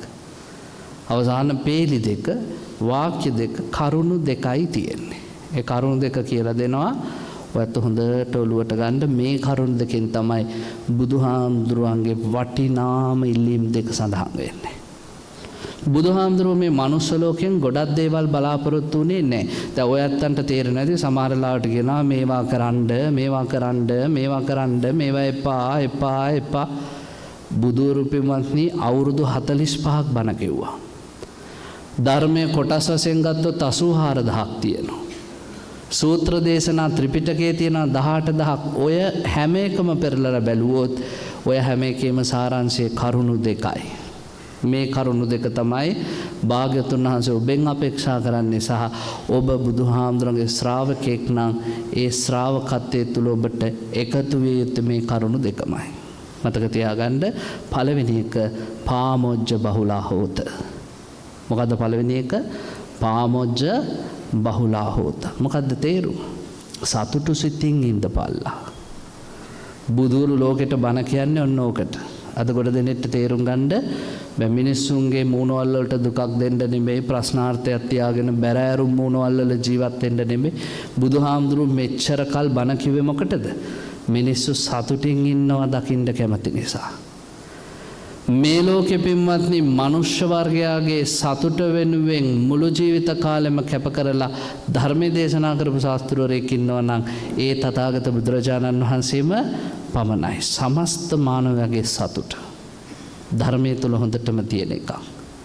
අද මිනිස්සු පින්වත්නි ධර්මයේ දන්නේ නැහැ. ධර්මයේ කියලා රැවටිලා තියෙන මිනිස්සු ධර්මයේ වගේ එකකට ඔයත්න්ගෙන් මම කරුණා කරලා ඉල්ලීමක් කරනවා ධර්මයේ ඉගෙන ගන්නවා නම් ත්‍රිපිටකය අනුසාරයෙන් ඉගෙන ගන්න. එක එක්කෙනාගේ බහුබූත ඔලුවට දාගන්න එපා. මේ ධර්මය හරිම රසවත්. ඊයේ පෙරේද මට කතා කළා දුරකථනයෙන් තරුණ ළමෙක් කියනවා ස්වාමීන් වහන්සේ මගේ යාළුවෙක් මේ ටෙලිෆෝන් නම්බර් එක දුන්නේ. ඔබ වහන්සේත් එක්ක පොඩ්ඩක් කතා කරන්න පුළුවන්. මං කිව්වා පුළුවන් පුතේ කියන්න. ඒ පාර කෝ හාමුදුරනේ මම ලොකු ප්‍රශ්නයක ඉන්නේ. ඔබ වහන්සේට පුළුවන් නම් මට මේ වෙලාවේ උදව් කරන්න. මං අහ මොකද්ද? නෑ හාමුදුරනේ මම කෙල්ලෙක් එක්ක යාළු වෙලා හිටිය අවුරුදු 6ක්. මං කිව්වා බොහොම හොඳයිනේ. ඒ පාර කන්නේ ඒ කෙල්ල දැන් වෙන එකෙක් එක්ක යාළු වෙලා. මං කිව්වා ඒකත් හොඳයිනේ. ඌ මට කියනවා පොඩ්ඩක් සීරියස් ගන්නකෝ හාමුදුරනේ. මං ඉන්නේ ලොකු ප්‍රශ්නයක. මං කිව්වා මං සීරියස්. මොකක්ද ප්‍රශ්නේ? නෑ හාමුදුරනේ ඉතින් ඔබ වහන්සේ කියනවා කෙල්ලෙක් ඉන්න එකත් හොඳයිලු නැති වෙච්ච එකත්. මං කිව්වා යකෝ ඒක තමයි බුද්ධ ධර්ම. ඒ පාර මොකද්ද බුද්ධ ධර්ම? මං කිව්වා බුද්ධ ධර්ම කියන්නේ ආයන්තින් නාබිනන්දති පකමන්තින්න සෝචති. එනෝන් දැකලා hina වෙන්නත් එපා, යනෝන් දැකලා අඬන්නත් එපා. බුදුහන්සේගේ බණ ඔහොමනේ. ලස්සනයි මේ ධර්මය. එනෝන් දැකලා ඕනෑට වැඩිය සතුට වෙන්නත් එපා. සතුට වෙලා එතන නැවතුනහම උම්මනේ අපිට ජීවිතේ විනාශ කරලා ගියේ. උම්මනේ අපේ ජීවිතේ අපිටත් එපා කරවලා ගියේ නේද? එනෝන් දැකලා ඕනෑට වැඩිය සතුට වෙන්න එපා කිව්වා. යනෝන් දැකලා ඕනෑට වැඩිය දුක් වෙන්නත් එපා කිව්වා. මැද ඉන්න හිතක් හදන්න කිව්වා. සංඝහම ජිම්මුත්තන් සටනින් ජය ගන්න පුළුවන් නම් තමහම්බරු මේ බ්‍රාහමණ උඹලා තමයි නියම පුත්තු කිව්වා බුදුහාඳුරන්ගේ. ඔන්න ධර්මය. ඔක කිව්වෙත් ලස්සන කතාවක් මොකටද? බුදුහාඳුරන්ගේ කාලේ හිටියා කොල්ලෙක්. කොල්ලාගේ නම සංඝාමජිත්. නමත් හරි ලස්සනයි. සංඝාමජිත් කියන්නේ මොකක්ද? සියලු සටන් ජය ගන්න කියන. දැන් ඔය ඉන්න ළමයින්ට නම් දානවා අපේ ඒවා කියවන්න ගියාම දිවත් පැටලෙනවා. මමත් රූපවාහිනී වැඩසටහන් වල බණ කියන්න ගියාම ඉස්සෙල්ලම කොලේ ඉල්ලනවා දීපන්. ඇයි අර නම් කියව ගන්න බෑනේ. ඉස්සර කාලේ උන්ගේ නම් කියවන්න පුළුවන් 2008 කලින් උන්ගේ. 2008 පස්සේ උන්ගේ නම් කියවන්න බෑ. ඒවා දිව පැටලෙනවා. නේද? ටං ට්විස්ටර්ස් එක නම් දාලා තියෙනවා. තේන්දලි එහෙන්සා බියෙන්සා සෙන්ස් නේ. උන් නාකියුනහම කොහොම කියවයිද දන්නේ නැහැ නේද? එහෙන්සා උපාසිකා මාතා නේ. පුදුම නම් ඒවා. සිංහල බෞද්ධ අපිට ලස්සන නම් සංස්කෘතියත් ඒවා කෑවා. ඒවා කාපු අයත් ඕනනම් ප්‍රසිද්ධිය කියන්න පුළුවන්. මිනිස්සුන්ට කියන රුපියල් 1000ක් දාන්න බැංක් account එකට දාපුවම නම් ටික එවන්නම් කියලා සිංහල නම් කෑවා. කාලා දැම්මා ළමයින්ට නම් මං ඊ පෙරේද මලගේක ගියා අවුරුදු 17යි කෙල්ල මැරිලා. මට බණ කියන්නකෝ කොලේ ගත්තා නම නොයේ මාලි. කවදාවත් එන්නේ නැහැ. ඉතින් මැරිච් එක සාධාරණයි. මම එපාර පාංශකෝලේ ඉවරලා ඇහුවා අම්මගෙන් කවුද නමද අහවලා කිව්වා. ඉතින් ඔය අහවල්ලුන්ගේ නම් වල හැටි. හරි පරිස්සම් අපිට ත්‍රිපිටකයේ තුල තියෙනවා පින්වත්නි ලස්සන නම්. ධර්මයේ තුල ඉතිහාසයේ තියෙන අපේ ළමයින්ට දාන්න ඕන ලස්සන නම්. මේ සංගාමජිත් තරුණයා කසාද බැඳා. බැඳලා කාලයක් ඉඳිද්දි ගෙදර ගැටුම් එපා වෙලා ගියා. පැවිදි වුණා. හැබැයි එයා දන්නේ නැහැ එයා ගෙදරින් යනකොට බිරිඳගේ කුසේ දරුවෙක් කියලා. එයා ගිහිල්ලා පැවිදි වුණා. කාලයකට පස්සේ අවුරුදු 3-4ක් ගිහිල්ලා මේ සංගාමජිත් හාමුදුරුවෝ රහත් වෙලා ආයි නැවතත් ආව තමන්ගේ උපංගමට. නෝන අය වෙනකොට දරුවා බිහි කරලා අවුරුදු 3-4ක් හදලා දැන් ආරංචි වුණා මිනිහාවා කියලා ගමට. එයා දන්නේ නැහැ රහත් වෙලා කියලා. යද්දි සංගාමජිත් හාමුදුරුවෝ ගහක් යට ධානයට සමවැදිලා. ධානයට සමවැදුනහම පින්වත්නි ආයි මොකවත් දන්නේ නැහැ. බාහිර පරිසරයත් එක්ක කිසිදු සම්බන්ධයක් නැහැ. මේ ගෑනු කෙනා ළමයාත් වඩාගෙන ඇවිල්ලා කෙනා කුද්ද පුත්තාමි සමන පෝෂමන්ති. දැන් ළමයා ලොකුයි. ළමයා හදාගන්න මට උදව් කරන්න. හාමුදුරුවෝ නිශ්ශබ්දයි. කුද්ද පුත්තාමි සමන පෝෂමන්ති. මං තනියෙන් හදාගත්ත එකෙක් නෙමෙයිනේ උදව් කරපන් දැන්. අවුරුදු 3ක් මං හැදුවානේ. ඒත් හාමුදුරුවෝ නිශ්ශබ්දයි.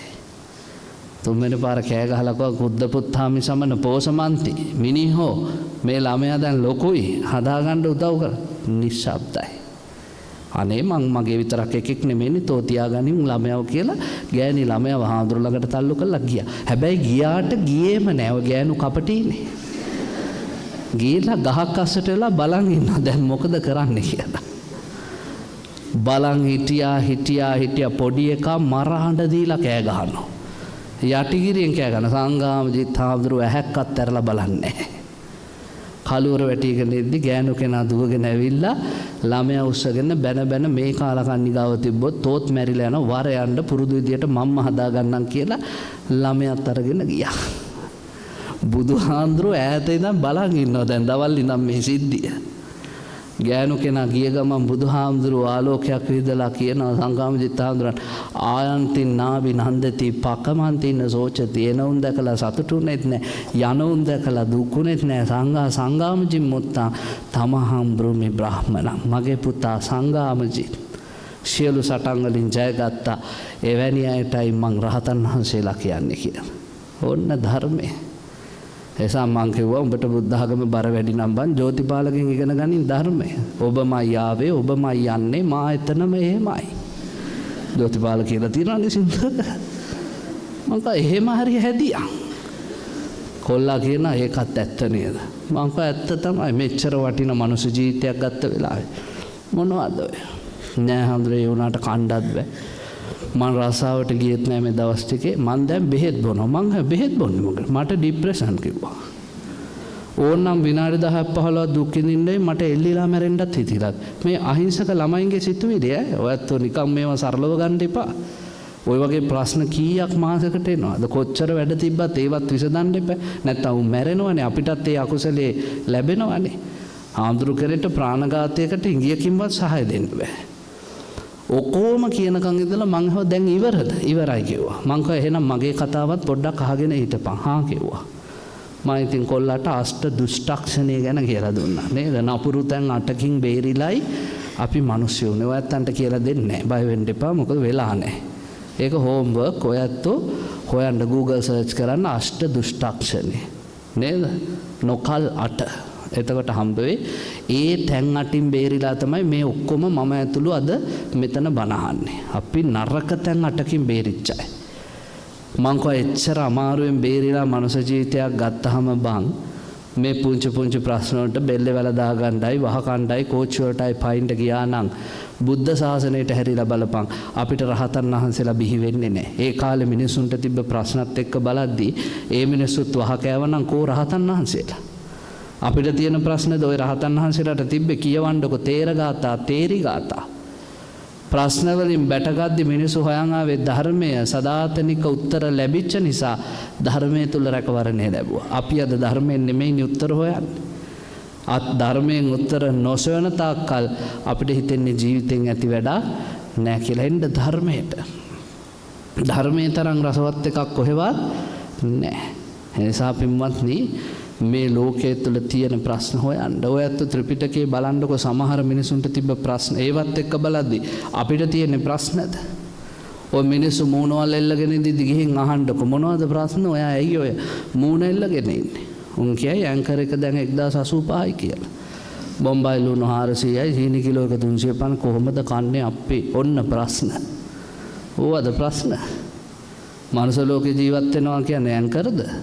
බොම්බයි ලුණුද? නැහැ. ජීවිතය කියන්නේ ඊට වැඩිය ලස්සන එකක්.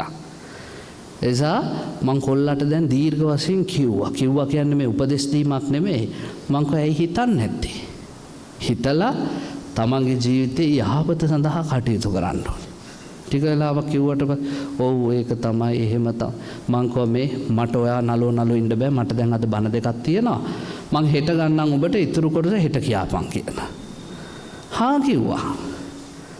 මං පහුවෙන්දත් ගත්තා. අරන් දැන් මොකද? දැන් ඉතින් කියන්නේ හාදුව ඉතින් මතක් වෙනවා මොකක් කරන්නද? ආයි පටන් ගත්තා මං. ආයි පටන් අරන් කෝ යකෝ බූරුවෝ අපි මේ අනුන්ගෙන් ණයට අරන් ඇඳුමක් ඇඳන් යන මිනිස්සු. පඨවි ආපෝ තේජෝ වායෝ ධාතු ටික එකතු කරගෙන කොහෙන් හරි විඥානයක් බස්සගෙන කර්මානුරූපීව ඇදගෙන යන ගමන. කොයි වෙලේ හරි පඨවි මේ ටික ඉල්ලනවා ආපෝ මේ ටික ඉල්ලනවා තේජෝ මේ ටික ඉල්ලනවා වායෝ මේ ටික ඉල්ලනවා ඉල්ලපු ගමන් විඥානේ මොකද කරන්නේ? පයින්නවා එළියට. අපි ඉවරයි. දර කඩක් වගේ පොළොවට ඇදගෙන වැටෙනවා. ඊට කලින් ওই මනුස්සකමින් ප්‍රයෝජනය ගනි. ඇත්ත නේද? කියලා මං කෝ ඇත්ත. ඒ පාර මම ෆෝන් එක තිබ්බහම මට මැසේජ් එකක් දානවා හාමුදුරු බුදු වෙන්න ඕනේ කියලා. මං ආයි ගත්තා. අර මං කිව්වා මේ දැන් හෙට ඉඳන් මගේ පස්සේ එන්න එපා.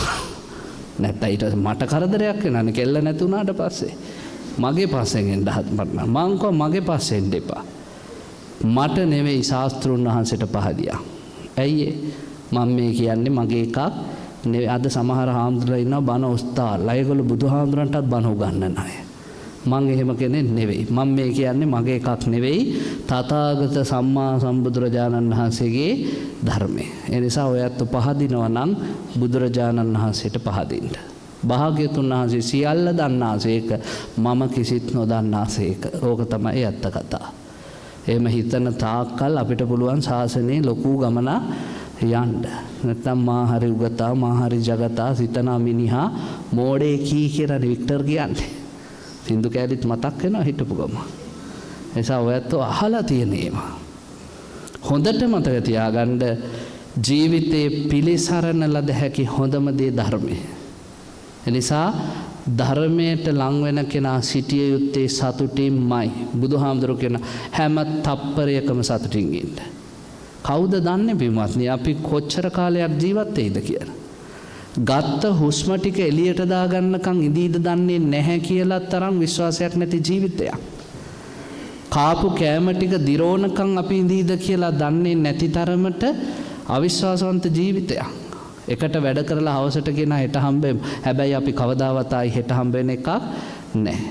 රායට good night කියලා නිදින මිනිස්සු ආයි good morning කියන්න එන එකක් නැහැ. මට එහෙම නෝනා කෙනෙක් කිව්වා අවුරුදු 31යි කොල්ලා මැරුණ heart attack එකක් හැදිලා ඇඳේදී. ඒ පාර මං ඇහුවා ඔයා මේ කවදාවත් ඇඳෙන් බහිද්දි මහත්තයාට කතා කරන්නේ නැද්ද කියලා. නෑ ස්වාමීන් වහන්සේ යා ඉතින් නිදියන් නිසා මං ඇහැරවන්නේ හිමීට බහැලා එනකො තේක හදන් ගිහිල්ලා කතා කරද්දී මිනිහා මැරිලා කියලා දන්නේ කිව්වා. ජීවිතේ එයා හිතන් හිටියා අනිත් හැමදාකම වගේ නැගිටලා good morning එයා කියනවා හැමදාම good morning කියලා මාව බදාගෙන කිස් එකක් දෙනවලු. එදා ඒක නැති නිසා මං එයාව හෙලෙව්වලු. හෙලෙව්වහම එයා ගල් වෙලා මැරිලාලු. ජීවිතේ ස්වභාවය. අවුරුදු 31ක් එද්දී අවසන් ගමයි කියලා අපි හිතන්නේ.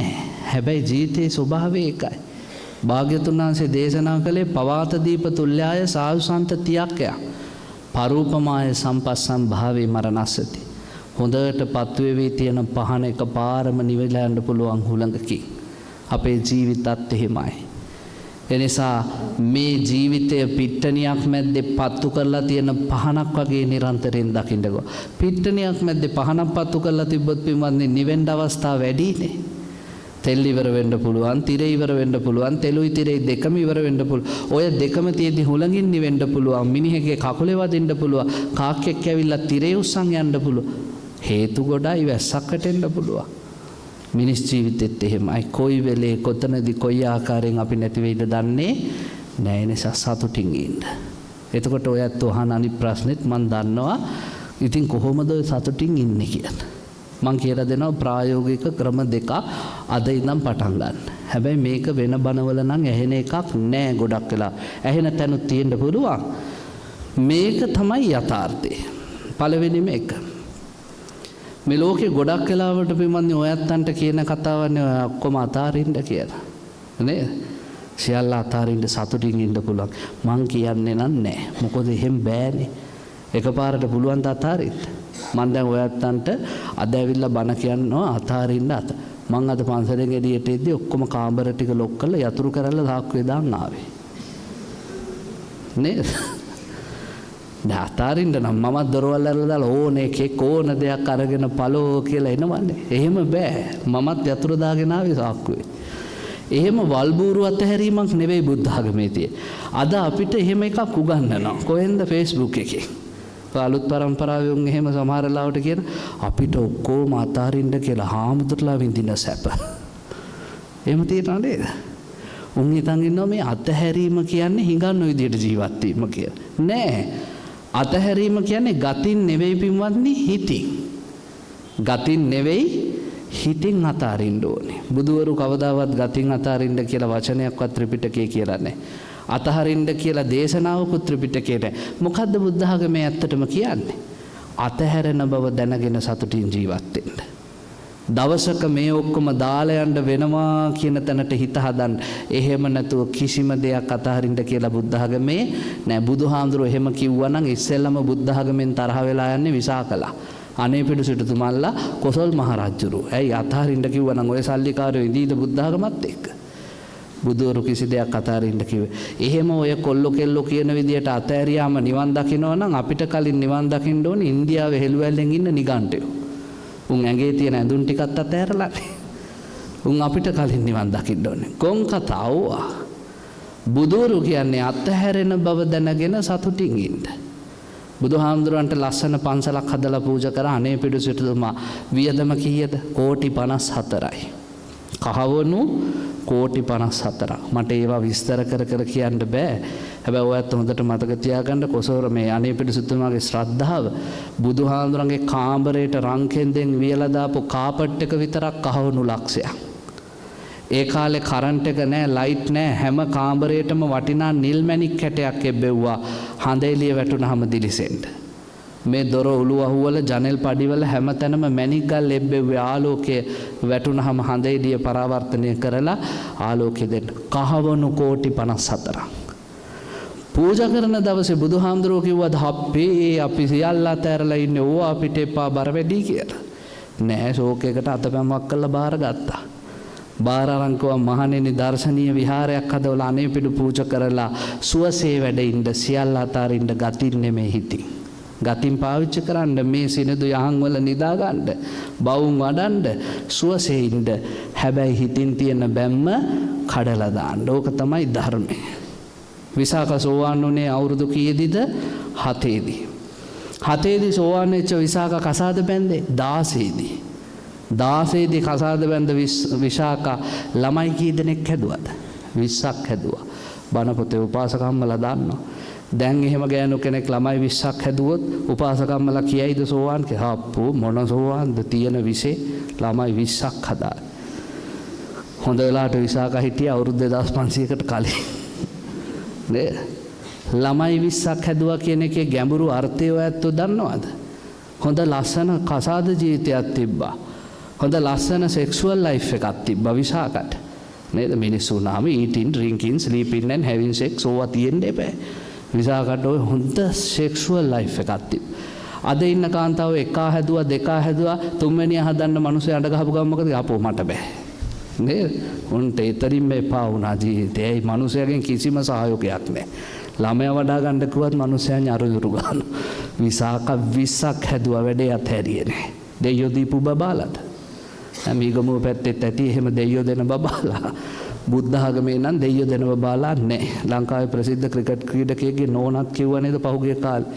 අර මේ පාස්ටර් කෙනෙක් ළඟ මගේ දරුවෝ දෙන්න දුන්නේ දෙයියෝ කිව්වා. පව් අර ක්‍රිකට් ක්‍රීඩකයා. ඒක මොකුත් කරලා නැහැ. නේද? ඒ වගේ ඉන්නවා මෝඩ ගෑනු මිනිසුන්ව විනාශ කරන. බුද්ධ ආගමේ ওই මෝඩ කතා නැහැ. බුද්ධ ආගමේ කොහොමද දරුවෝ ලැබෙන්නේ?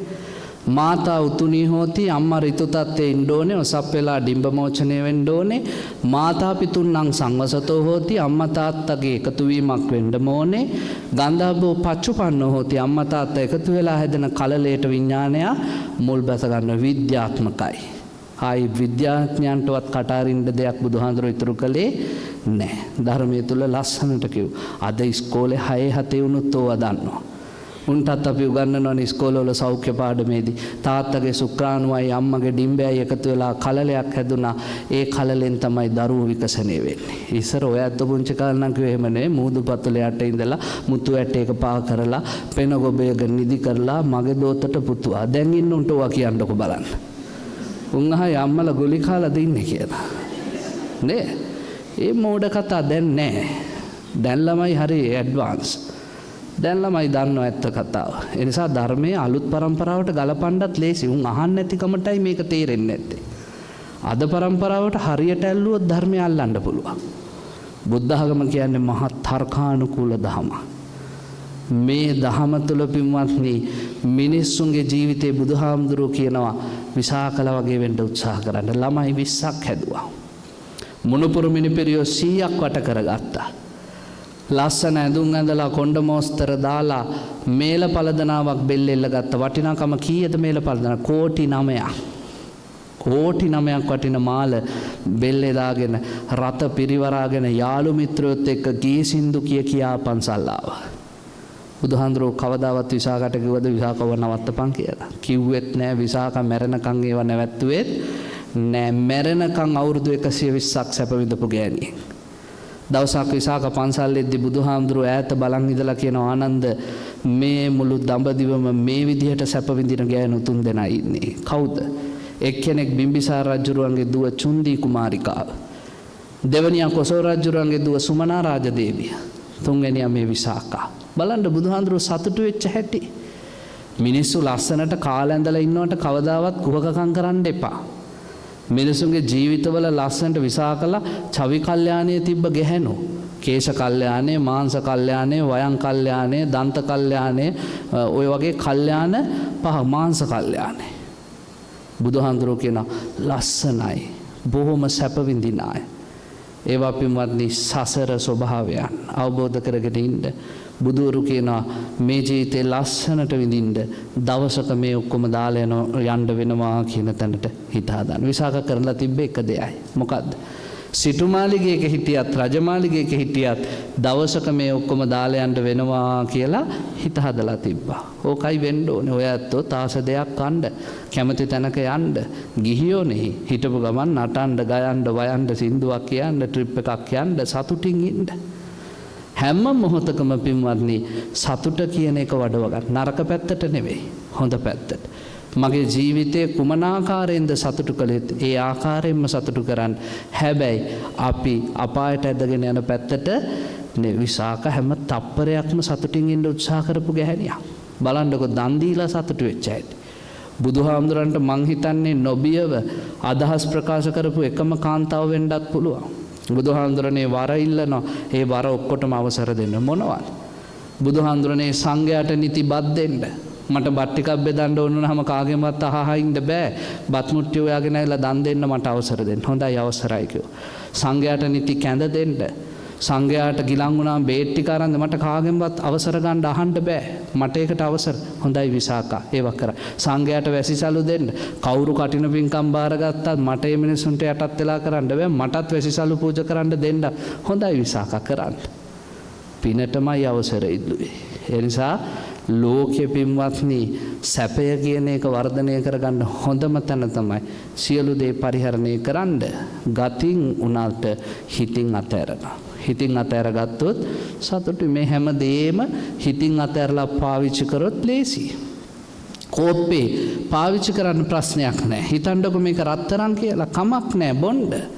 හැබැයි වැටුනොත් බිඳෙනවා කියන එක හිතට දීලා. එතකොට බිඳුණා කියලා ප්‍රශ්නයක් නැහැ. අර පුන්සිරිසොයි සනේද කියන්නේ බිඳෙන කලක අමතක කළ නොහැකි නම් සිටි බිඳෙන බඳුන් කුමකට සුරකින් දාදරේ. ඒ කාලේ ඔවා කියන්නත් ඇති ලව් සින්දු කියලා. ඕක බුදුහාමුදුරන්ගේ සංයුත්ත නිකායේ තමයි කියන්නේ බඳුන් රත්තරන් කියලා දැනගෙන හොඳට පාවිච්චි කරන්න බිඳෙනවයි කියලා දැනගෙන වැටුනහම. ඒ නිසා ප්‍රශ්නයක් නැහැ. සැප විඳින්න ඒ සැපේ යථාර්ථය දැනගෙන. ඔන්න පළවෙනි එක. මොකක්ද එහෙනම්? අතාරින්න ගතින් නෙමෙයි හිතේ. 2. සියලු බැඳීම් මරණයෙන් ඉවරයි කියලා හිතාගෙන ජීවත් වෙන්න. ඔන්න සතුටින් ඉන්න දෙවෙනි හේතුව. නේද? සියලු බැඳීම් මරණයෙන් ඉවර. දැන් ඕක වෙනදට ඇහෙන්නේ වෙන විදිහකට. මම ඒකයි කිව්වේ වෙනදට ඇහෙන ක්‍රමයට නෙවෙයි කියන්නේ. වෙනදට කියන්නේ මොකක්ද? බැඳීම් වැඩක් නැහැ පින්වත්නි අතාරින්න. හොඳයි මම දැන් කියනවා බැඳීම් අතාරින්න වැඩක් නැහැ. මේ බණ ඇහුවා කියලා මේ කෙනෙක්වත් අතාරිනවද බැඳීම්? මේ ඉස්සරහ තරුණ ජෝඩු ඉන්නවා අතාරිනවද? අපේ හාමුදුරුවෝ කිව්වා මේ බෑ. අමාරුවෙන් හොයාගත්තා පිස්සුද? එහෙම අතාරින්නේ කොහොමද? වයසක ජෝඩුවකට කියන්නකො බලන්න දැන් අතෑරපල්ලා කවුරුද 40ක් හිටියනේ බෑ අතාරින්න එහෙනම් ඉතින් අපේ අම්මා අතාරිනවනේ තාත්තා හැමදෑම බන අහනවා තාම අතෑර ගන්න බෑ පුදුම වැඩක් මිනිස්සුන්ට පින්වත්නි මේ ලෝකයේ තුල ධර්මයේ කියලා දෙද්දි හරි ලස්සනට කියලා දෙන්න බැඳීම් අතාරින්න කියලා කතාවක් බුද්ධ ආගමේ නැහැ මොකද බැඳීම් අතාරින්න කියලා කිව්වනම් මොකටද බුදුහාමුදුරුවෝ සිංහලවද සූත්‍ර ව්‍යග්ගපජ්ජ සූත්‍ර ගැන කිව්වේ මේ ලෝකේ තියෙන්න ඕනේ යුතුයකම් වගකීම් කියලා කොටසක්. දෙමව්පියන්ගෙන් දරුවන්ට, දරුවන්ගෙන් දෙමව්පියන්ට, ගුරුවරුන්ගෙන් ශිෂ්‍යයන්ට, ශිෂ්‍යයන්ගෙන් ගුරුවරුන්ට, ගිහියගෙන් පැවිද්දට, පැවිද්දගෙන් ගිහියාට, ස්වාමියාගෙන් සේවකයාට, සේවකයාගෙන් ස්වාමියාට මොකද්ද මේ බැඳීම් නෙමෙයිද? යුතුයකම් සහ වගකීම් අතර දෝලණය වෙන ලස්සන සමාජ රටාව බුදුහාඳුරේ ඒවා බින්දේ නැහැ. බුදුහාඳුරෝ කියන ඉන්නකම් යුතුයකම්, ඉන්නකම් වගකීම් ටික ඉෂ්ට කරන්න. බැඳීම් වලට අවශ්‍ය කරන සාධාරණේ දෙන්න හැබැයි දවසක මේ බැඳීම් මරණයෙන් ඉවර වෙනවා කියන එක ඔළුවේ තියාගෙන අම්මට අම්මා විදියට සලකන්න පණ ටික තියෙනකම් යම් දවසක අම්මගේ ශරීරයෙන් විඥානය එළියට ගියාට පස්සේ ඒක දරකඩක් විතරයි කියලා අතහැරලා දාන්න. එතකොට ඒ දරකඩ පින්වත්නි ගින්නට දැම්මොත් පිච්චිලා අලු වෙලා යයි. පොළවට යට කරොත් පස් වෙලා විනාශ වෙලා. ඒ දරකඩවල වලට සලකන්න එපා. අද ගොඩක් උන් සලකන්නේ දරකඩනේ. ජීවත් වෙලා ඉන්න අම්මට චීත්ත කැල්ලක් ගෙනත් දුන්නේ නැහැ. දොඩම් ගෙඩියක් මෙරිකලා දුන්නේ නැහැ. මැරුණට පස්සේ බලන් දෙපෑ දර කඩට කරන වැඩ. ඕසරි අන්දලා මූණේ හොඳ එම්බාම් එකක් කරලා රෝස පවුඩර් ගාලා ඊළඟට පින්වත් මේ රෝස පවුඩර් ඇහි බම්බ ඇඳලා කොණ්ඩේ ලොකු මලක් ගහලා මිනිහ වටේට බල්බ් දාලා ඊට පස්සේ ගෙන බලන්නකො හාඳුනේ අම්මා හිටියා වගේමයි නේද? hina වෙලයි. මිනිහ hina වෙනවේ පිස්සු. අපිවත් රවට්ටනවා මලගල් වල ගියා හිටියා වගේමයි hina වෙලාලු ඉන්නේ පිස්සු විකාර මරුණට පස්සේ බහුබූත ඔක්කොම ඉවරයි අපි දන්නේ නැහැනේ පින්වත් අපේ අම්මා මැරිලා ගිහිල්ලා අපේ හතුරෙක්ගේ නිවසක ඉපදෙන්න පුළුවන් දරුවෙක් වෙලා ඕක තමයි සසරේ ස්වභාවය අපේ අම්මා ඉන්නකම් පව්කම් කරලා තිරිසන් ලෝකෙට ගියා නම් තිරිසන් ලෝකේ ඉස්සෙක් පොකරිස්සෙක් කියලා අපේ කෑම මේසෙදි හම්බ වෙන්න පුළුවන් අපිට මාස කිහිපයකට පස්සේ ඕකනේ සසරේ ස්වභාවය. ඒ බැඳීම් ගැන කල්පනා කරන්න ගියොත් අපි අනාථ වෙනවා. ඒ නිසා ඉන්නකම් බැඳීම් වලට වටිනාකම දෙන්න මිනිස්සයාට සලකන්න පණ ටික තියෙනකම්. නෝනට සලකන්න පණ ටික තියෙනකම් අම්මට තාත්තට සලකන්න පණකෙන්ද තියෙනකම් කවදා හරි දවසක පණ ටික ගියාම අතහැරලා දාන්න. සියලු බැඳීම් මරණයෙන් ඉවරයි. ඕක තේරුම් ගන්න ලස්සන කතාවක් කියන්නද? බණ පොතේ ඉන්නවා අස්සක කියලා රජ කෙනෙක්. අස්සක රජුරෝ කසාද බැන්දේ උබ්බරී කුමාරිකාව. උබ්බරී කියන්නේ එසේ මෙසේ කෙනෙක් නෙවෙයි. එයා අභිරූපී යෞවනිය. එතකොට ඔයත් එකක් තේරුම් ගන්න ඔය ලෝක රූ රජිනිය තෝරලා තියෙන්නේ අද විතරක් නෙවෙයි. ලෝකෙම හිටපු ලස්සන කෙල් විශ්ව රූ රජිනක් තමයි බැන්දේ. කවුද? අස්සක රජුරෝ. අස්සක රජුරෝගේ කෙල්ල හරි ලස්සනයි දෙන්න හරි ආදරෙන් ප්‍රේමෙන් වෙලිලා හිටියා. තරුණ කාලේ නොසිතු වෙලාවක උබ්බරී කුමාරිකාව මලා අසකට දරා ගන්න බෑ අඬනවා වැළපෙනවා ශෝක කරන. ඒ කාලේ අපේ බෝධිසත්වයන් වහන්සේ හිමාලයේ ඍෂිවරයෙක් වෙලා බෝධි සම්භාර ධර්ම පුරන කාලේ. ඒ පාර එර්දියෙන් ඇවිල්ලා රාජකීය උද්‍යානයේ ඉන්නකොට මිනිහෙක්ගෙන් අහනවා කොහොමද මේ රටේ තොරතුරු? අනේ කියලා වැඩක් නැහැ. අපේ රටේ රැජින මල එදා ඉඳලා රජුරෝ කන්නේත් නැහැ, නාන්නෙත් නැහැ, රට පාලනය කරන්නෙත් නැහැ. රජත් ඉවරයි, රටත් ඉවරයි, අපිත් ඉවරයි කිව්වා. ඒ පාර කිව්වා ඔය රජාව මගේ ළඟට ගෙනාවොත් මට පුළුවන් ටිකක් දුක තුනී කරන්න. එක්කන් ආවා. රජුරෝ දැන් අඬනවා. බෝසත්යන් වහන්සේ කියනවා ඉතින් රජතුමනි අපි ඔක්කොම මැරෙනවානේ. මැරෙනවා කියලා දන්නවා ස්වාමීනි. ඒ වුණාට හිත හදාගන්න බෑ. ඒකනේ ප්‍රශ්නේ. නෑ නෑ හිත හදාගන්න වෙනවනේ. අපි කවුරුත් මැරෙනවානේ. ඔය මොනවා කිව්වත් හිත හැදෙන්නේ නෑ කිව්වා. ඒ පාරකෝ එහෙනම් මොනවා කරොත්ද හිත හැදෙන්නේ? අඩුම ගානේ මට එයා ඉන්නේ කොහෙද කියලාවත් දැනගන්න පුළුවන් වුණොත් හිත හැදෙයි කිව්වා. ඒ පාර බෝසත්යන් වහන්සේ අහනවා ඉන්න තැන දැනගත්තොත් හිත හැදෙයිද? තව ටිකක් හිත තුවාල වෙයිද? නෑ නෑ හිත හැදෙයි කිව්වා. ඇයි ඒ? නෑ යා මෙහෙ ඉඳිද්දිත් හරි ලස්සනයි කිව්වා. දැන් එයා මැරිලත් ඉන්න තැන ලස්සනට ඉන්නවා ඇති කිව්වා. ඔය අපේ මිනිස්සුන්ගේ ඔක පොඩ්ඩක් ඕෆ් කරගන්නකො. ඒක මිනිස්සුන්ගේ අපේ සිරිතක්නේ. ඒගොල්ලෝ හිතනවා මනුස්ස ලෝකෙ ඉඳිද්දි ලස්සනට ඉන්න අය මැරිලත් ගිහිල්ලා කොහේ හරි ලස්සනට ඉන්නවා ඇති කියලා. නේද? මැරිලත් ගිහිල්ලා ලස්සනට ඉන්නවා ඇති. එහෙම අදහසක් තියනවද නැද්ද? තියෙනවා. දැන් මෙහෙ බලන්නකො මම දැකලා තිනවා සමහර ලාවට මේ තරුණ කෙල්ල කොල්ලෝ එහෙම Facebook එකේ තමයි ගොඩක් වෙලාට දාන්නේ. නළු නිලියෝ ගායක ගායිකාව මැරුණාම මොකද්ද දාන්නේ? දැන් එහෙ ලස්සන ඇතියත් ගියානේ කියන. මං සමහරවල් නැවතිලා කල්පනා අඩේ මේ එහෙ කොහෙද කියලා. නේද? මැරිච්ච නළු නිලියෝ ගායක ගායිකාව පොත්ත රතු සුදුන් විතරක් යන තැන. එහෙ මිනිස්සු කියනවා නේද?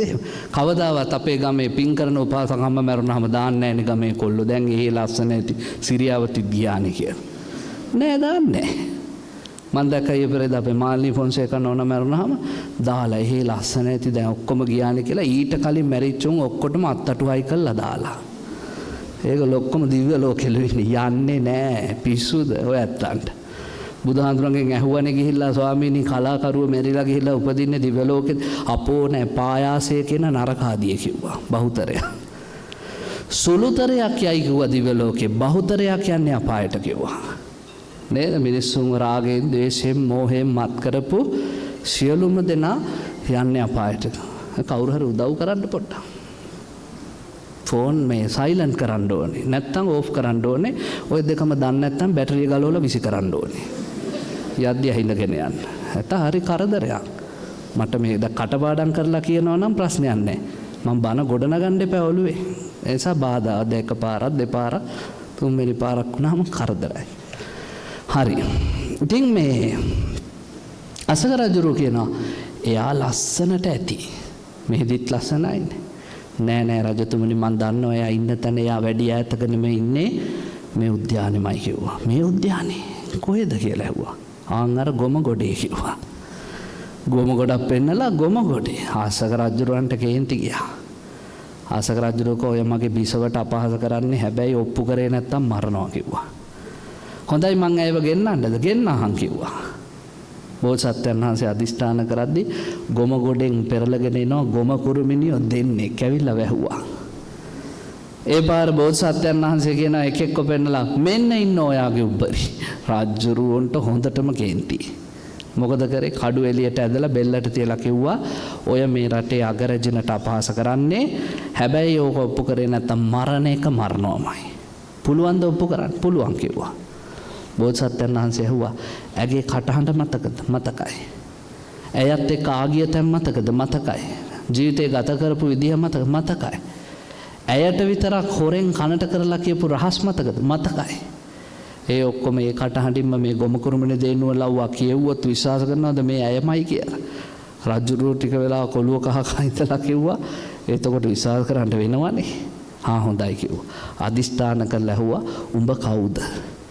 ගොම කුරුමිනි දේනුව කියලා. මං ගොම කුරුමිනි දේනුවා. නෑ නෑ ඔතන උපදින්න කලින්. හා මෙතන උපදින්න කලින් මං උබ්බරී කුමාරිකාව. කොහෙද හිටියේ? අස්සක රජුරුවන්ගේ මාලිගාවේ. ඔය කියන අස්සක රජුරුව දැක්කොත් අඳුර ගන්න පුළුවන්ද? ඇයි බැරි? ඔය එහා පැත්තේ ඉන්නේ අස්සක කිව්වා. ඇස් දෙක ලොකු වුණා එකපාරට. ඒ පාර ඇහුවා අස්සකයි උඹයි ගත කරපු ජීවිතේ කොහොමද? අපි දෙන්නා ගහක් යට පෙම් කළා. ඒ කාර්ය මහ පුදුම විදියට ප්‍රේමයෙන් බැඳිලා ආදරේ වෙලිලා අපි දෙන්න හිටියේ. මේ ඉන්නේ කොහෙද? මේ රාජකීය උද්‍යානයේ කිව්වා. ඒ පාර ඇහුවා අස්සකුඹට රහස් එහෙම කියලා නැද්ද? අපෝ තියෙනවා. එකක් කියාපන්කෝ.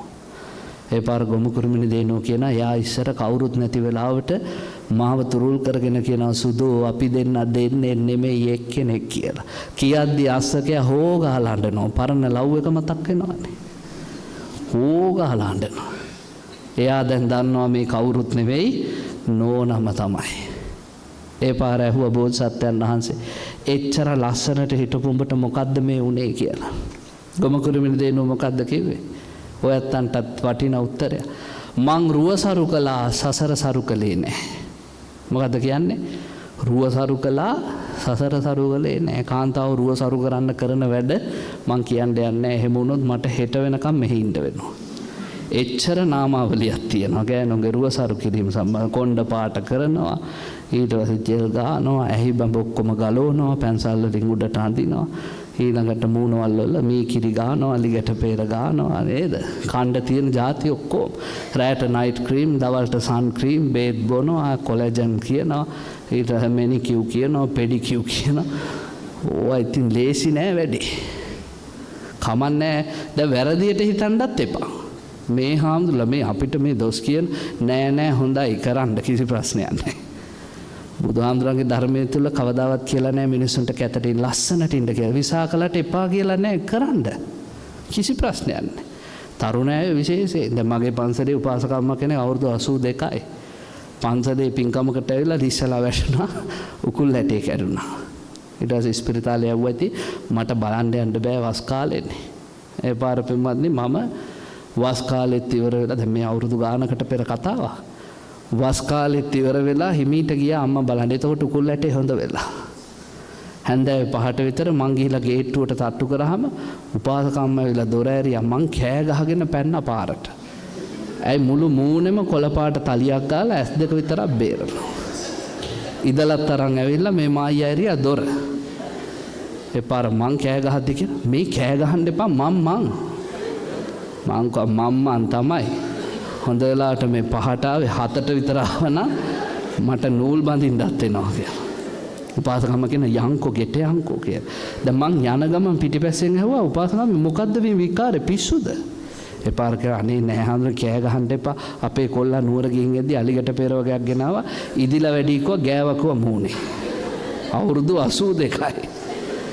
ඉතින් 82 කුමාරිකාව ඔහොමනම් 25 30 කෙල්ලෝ ගැන හිතන්නකො ඉතින්. බුදුහාමුදුරුවෝ එපා කියලා නෑ කරන්න ලස්සනයි ප්‍රශ්නයක් නෑ.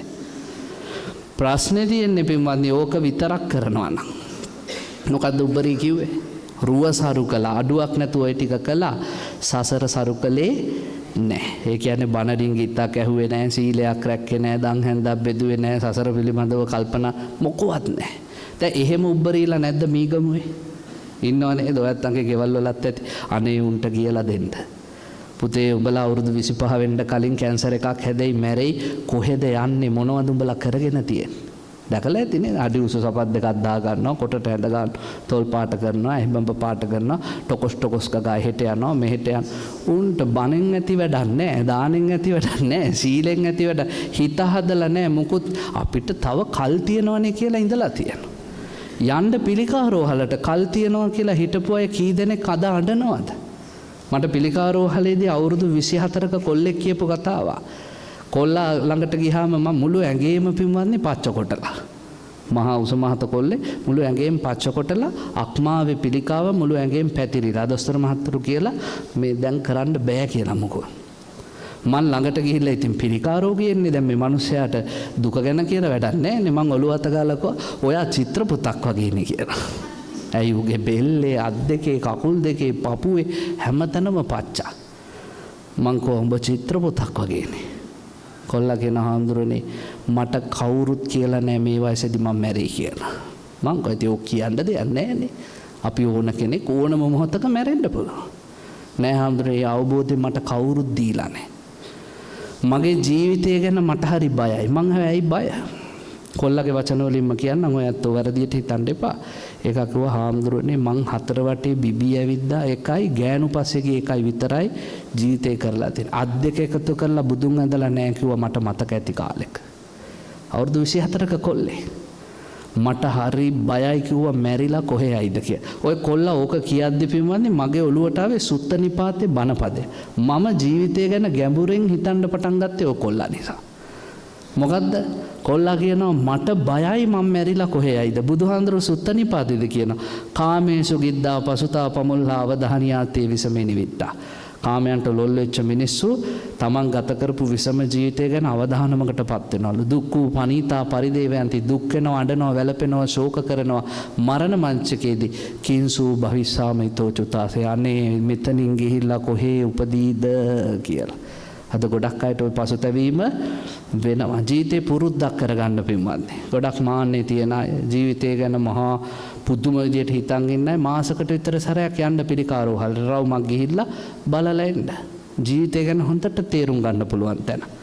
දරුවන්ට කියලා දෙන්න. බස් එකෙන් බහිද්දි පුතේ බස් එකට යට වෙලා ඔලු කට්ට කුඩු වෙලා අපි මැරෙයි. මැරුණොත් කොහෙද යන්නේ? ලෝකේ ලස්සනම කුමාරිකාව මැරිලා ගිහිල්ලා ගොම කුරුමිනියෙක් වෙලා නම් උපදින්නේ.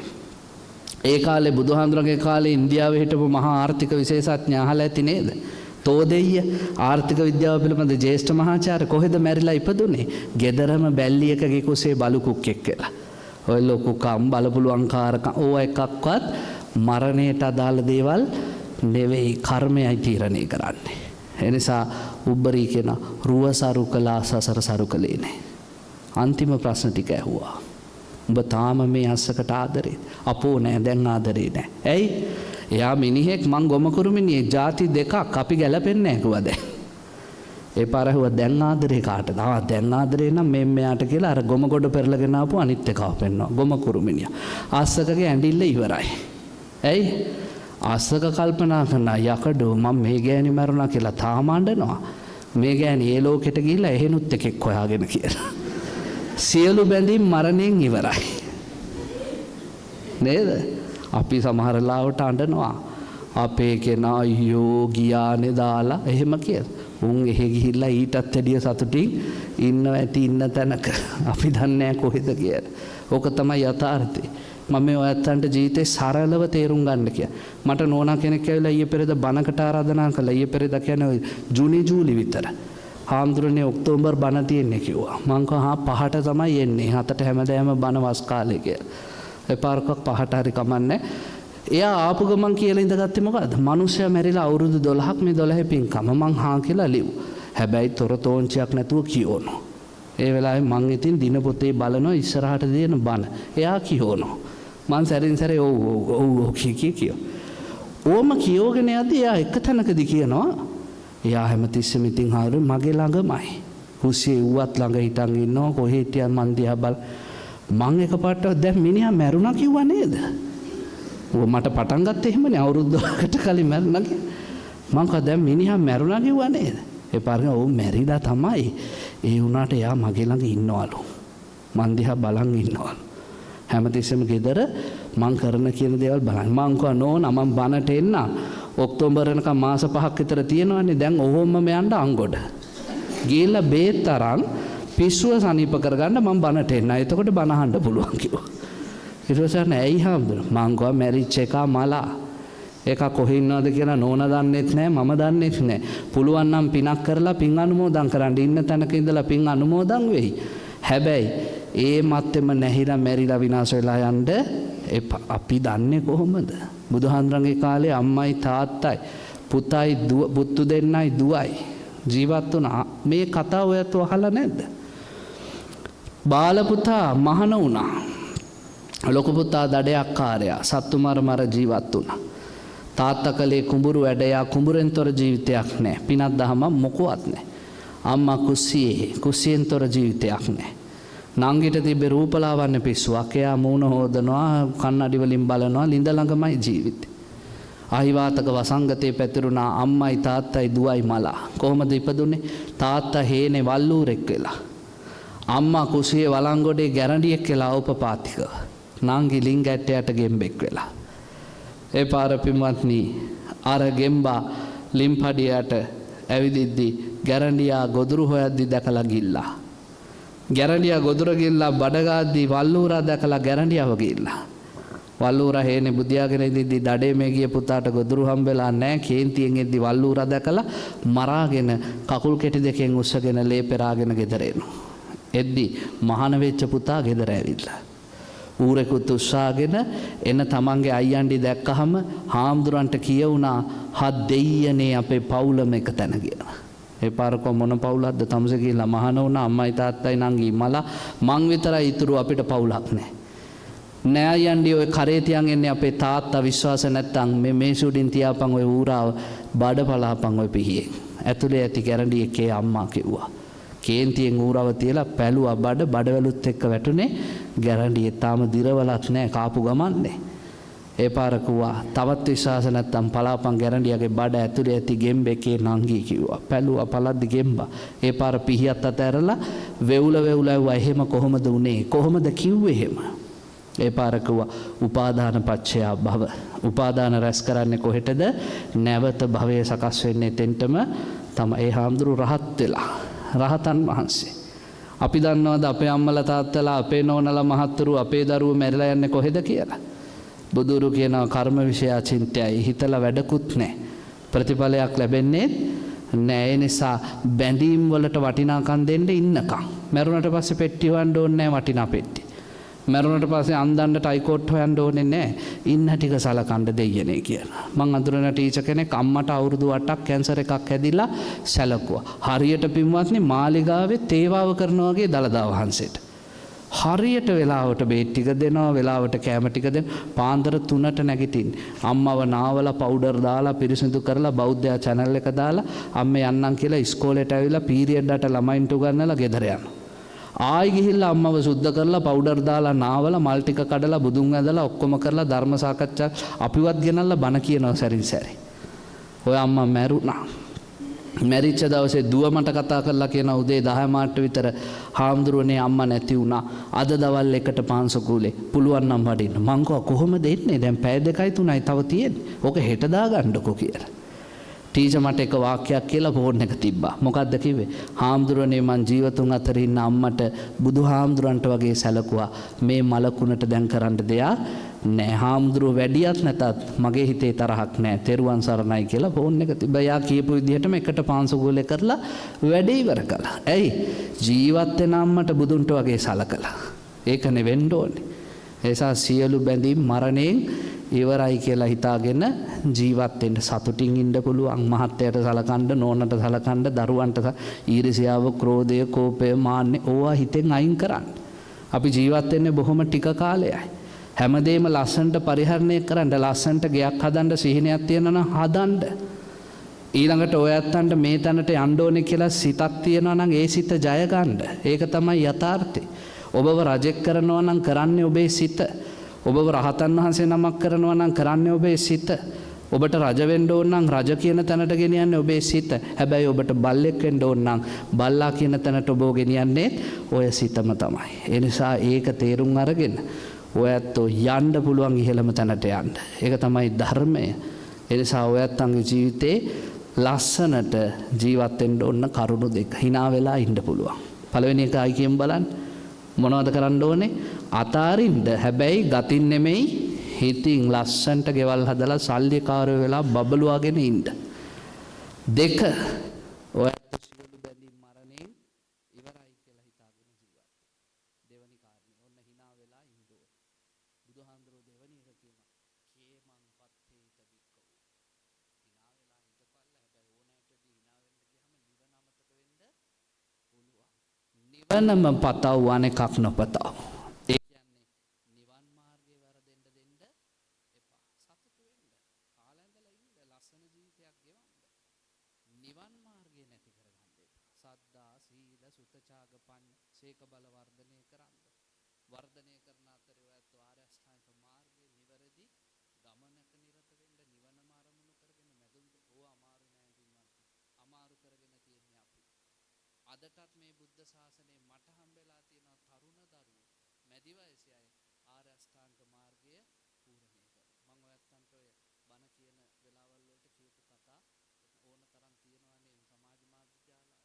අර මගේ අහම්බෙන් හම්බෙච්ච තරුණයෙක් ගැන පච්චා කොටාපු තරුණයෙක් ගැන මම කියන බණ.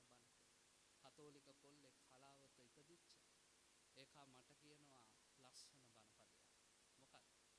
මේ රූපයෙන් මයින්ඩ් එපා මිනිස්සු කියලා. නේද? මමත් මුලින් දැක්ක ගමන් හිතුවේ මහා නසරාණියෙක් කියලා. හැබැයි බලන් ගියාම ත්‍රිපිටකේ 7 වතාවක් කියවපු පොත්. ලස්සන බණ පොත. ඒ පාර කොල්ලා එක්ක කතා කරද්දි කසාදත් බඳලා දරුවොත් හදලා ව්‍යාපාරත් කරගෙන හොඳ සල්ලිකාරයෙක්.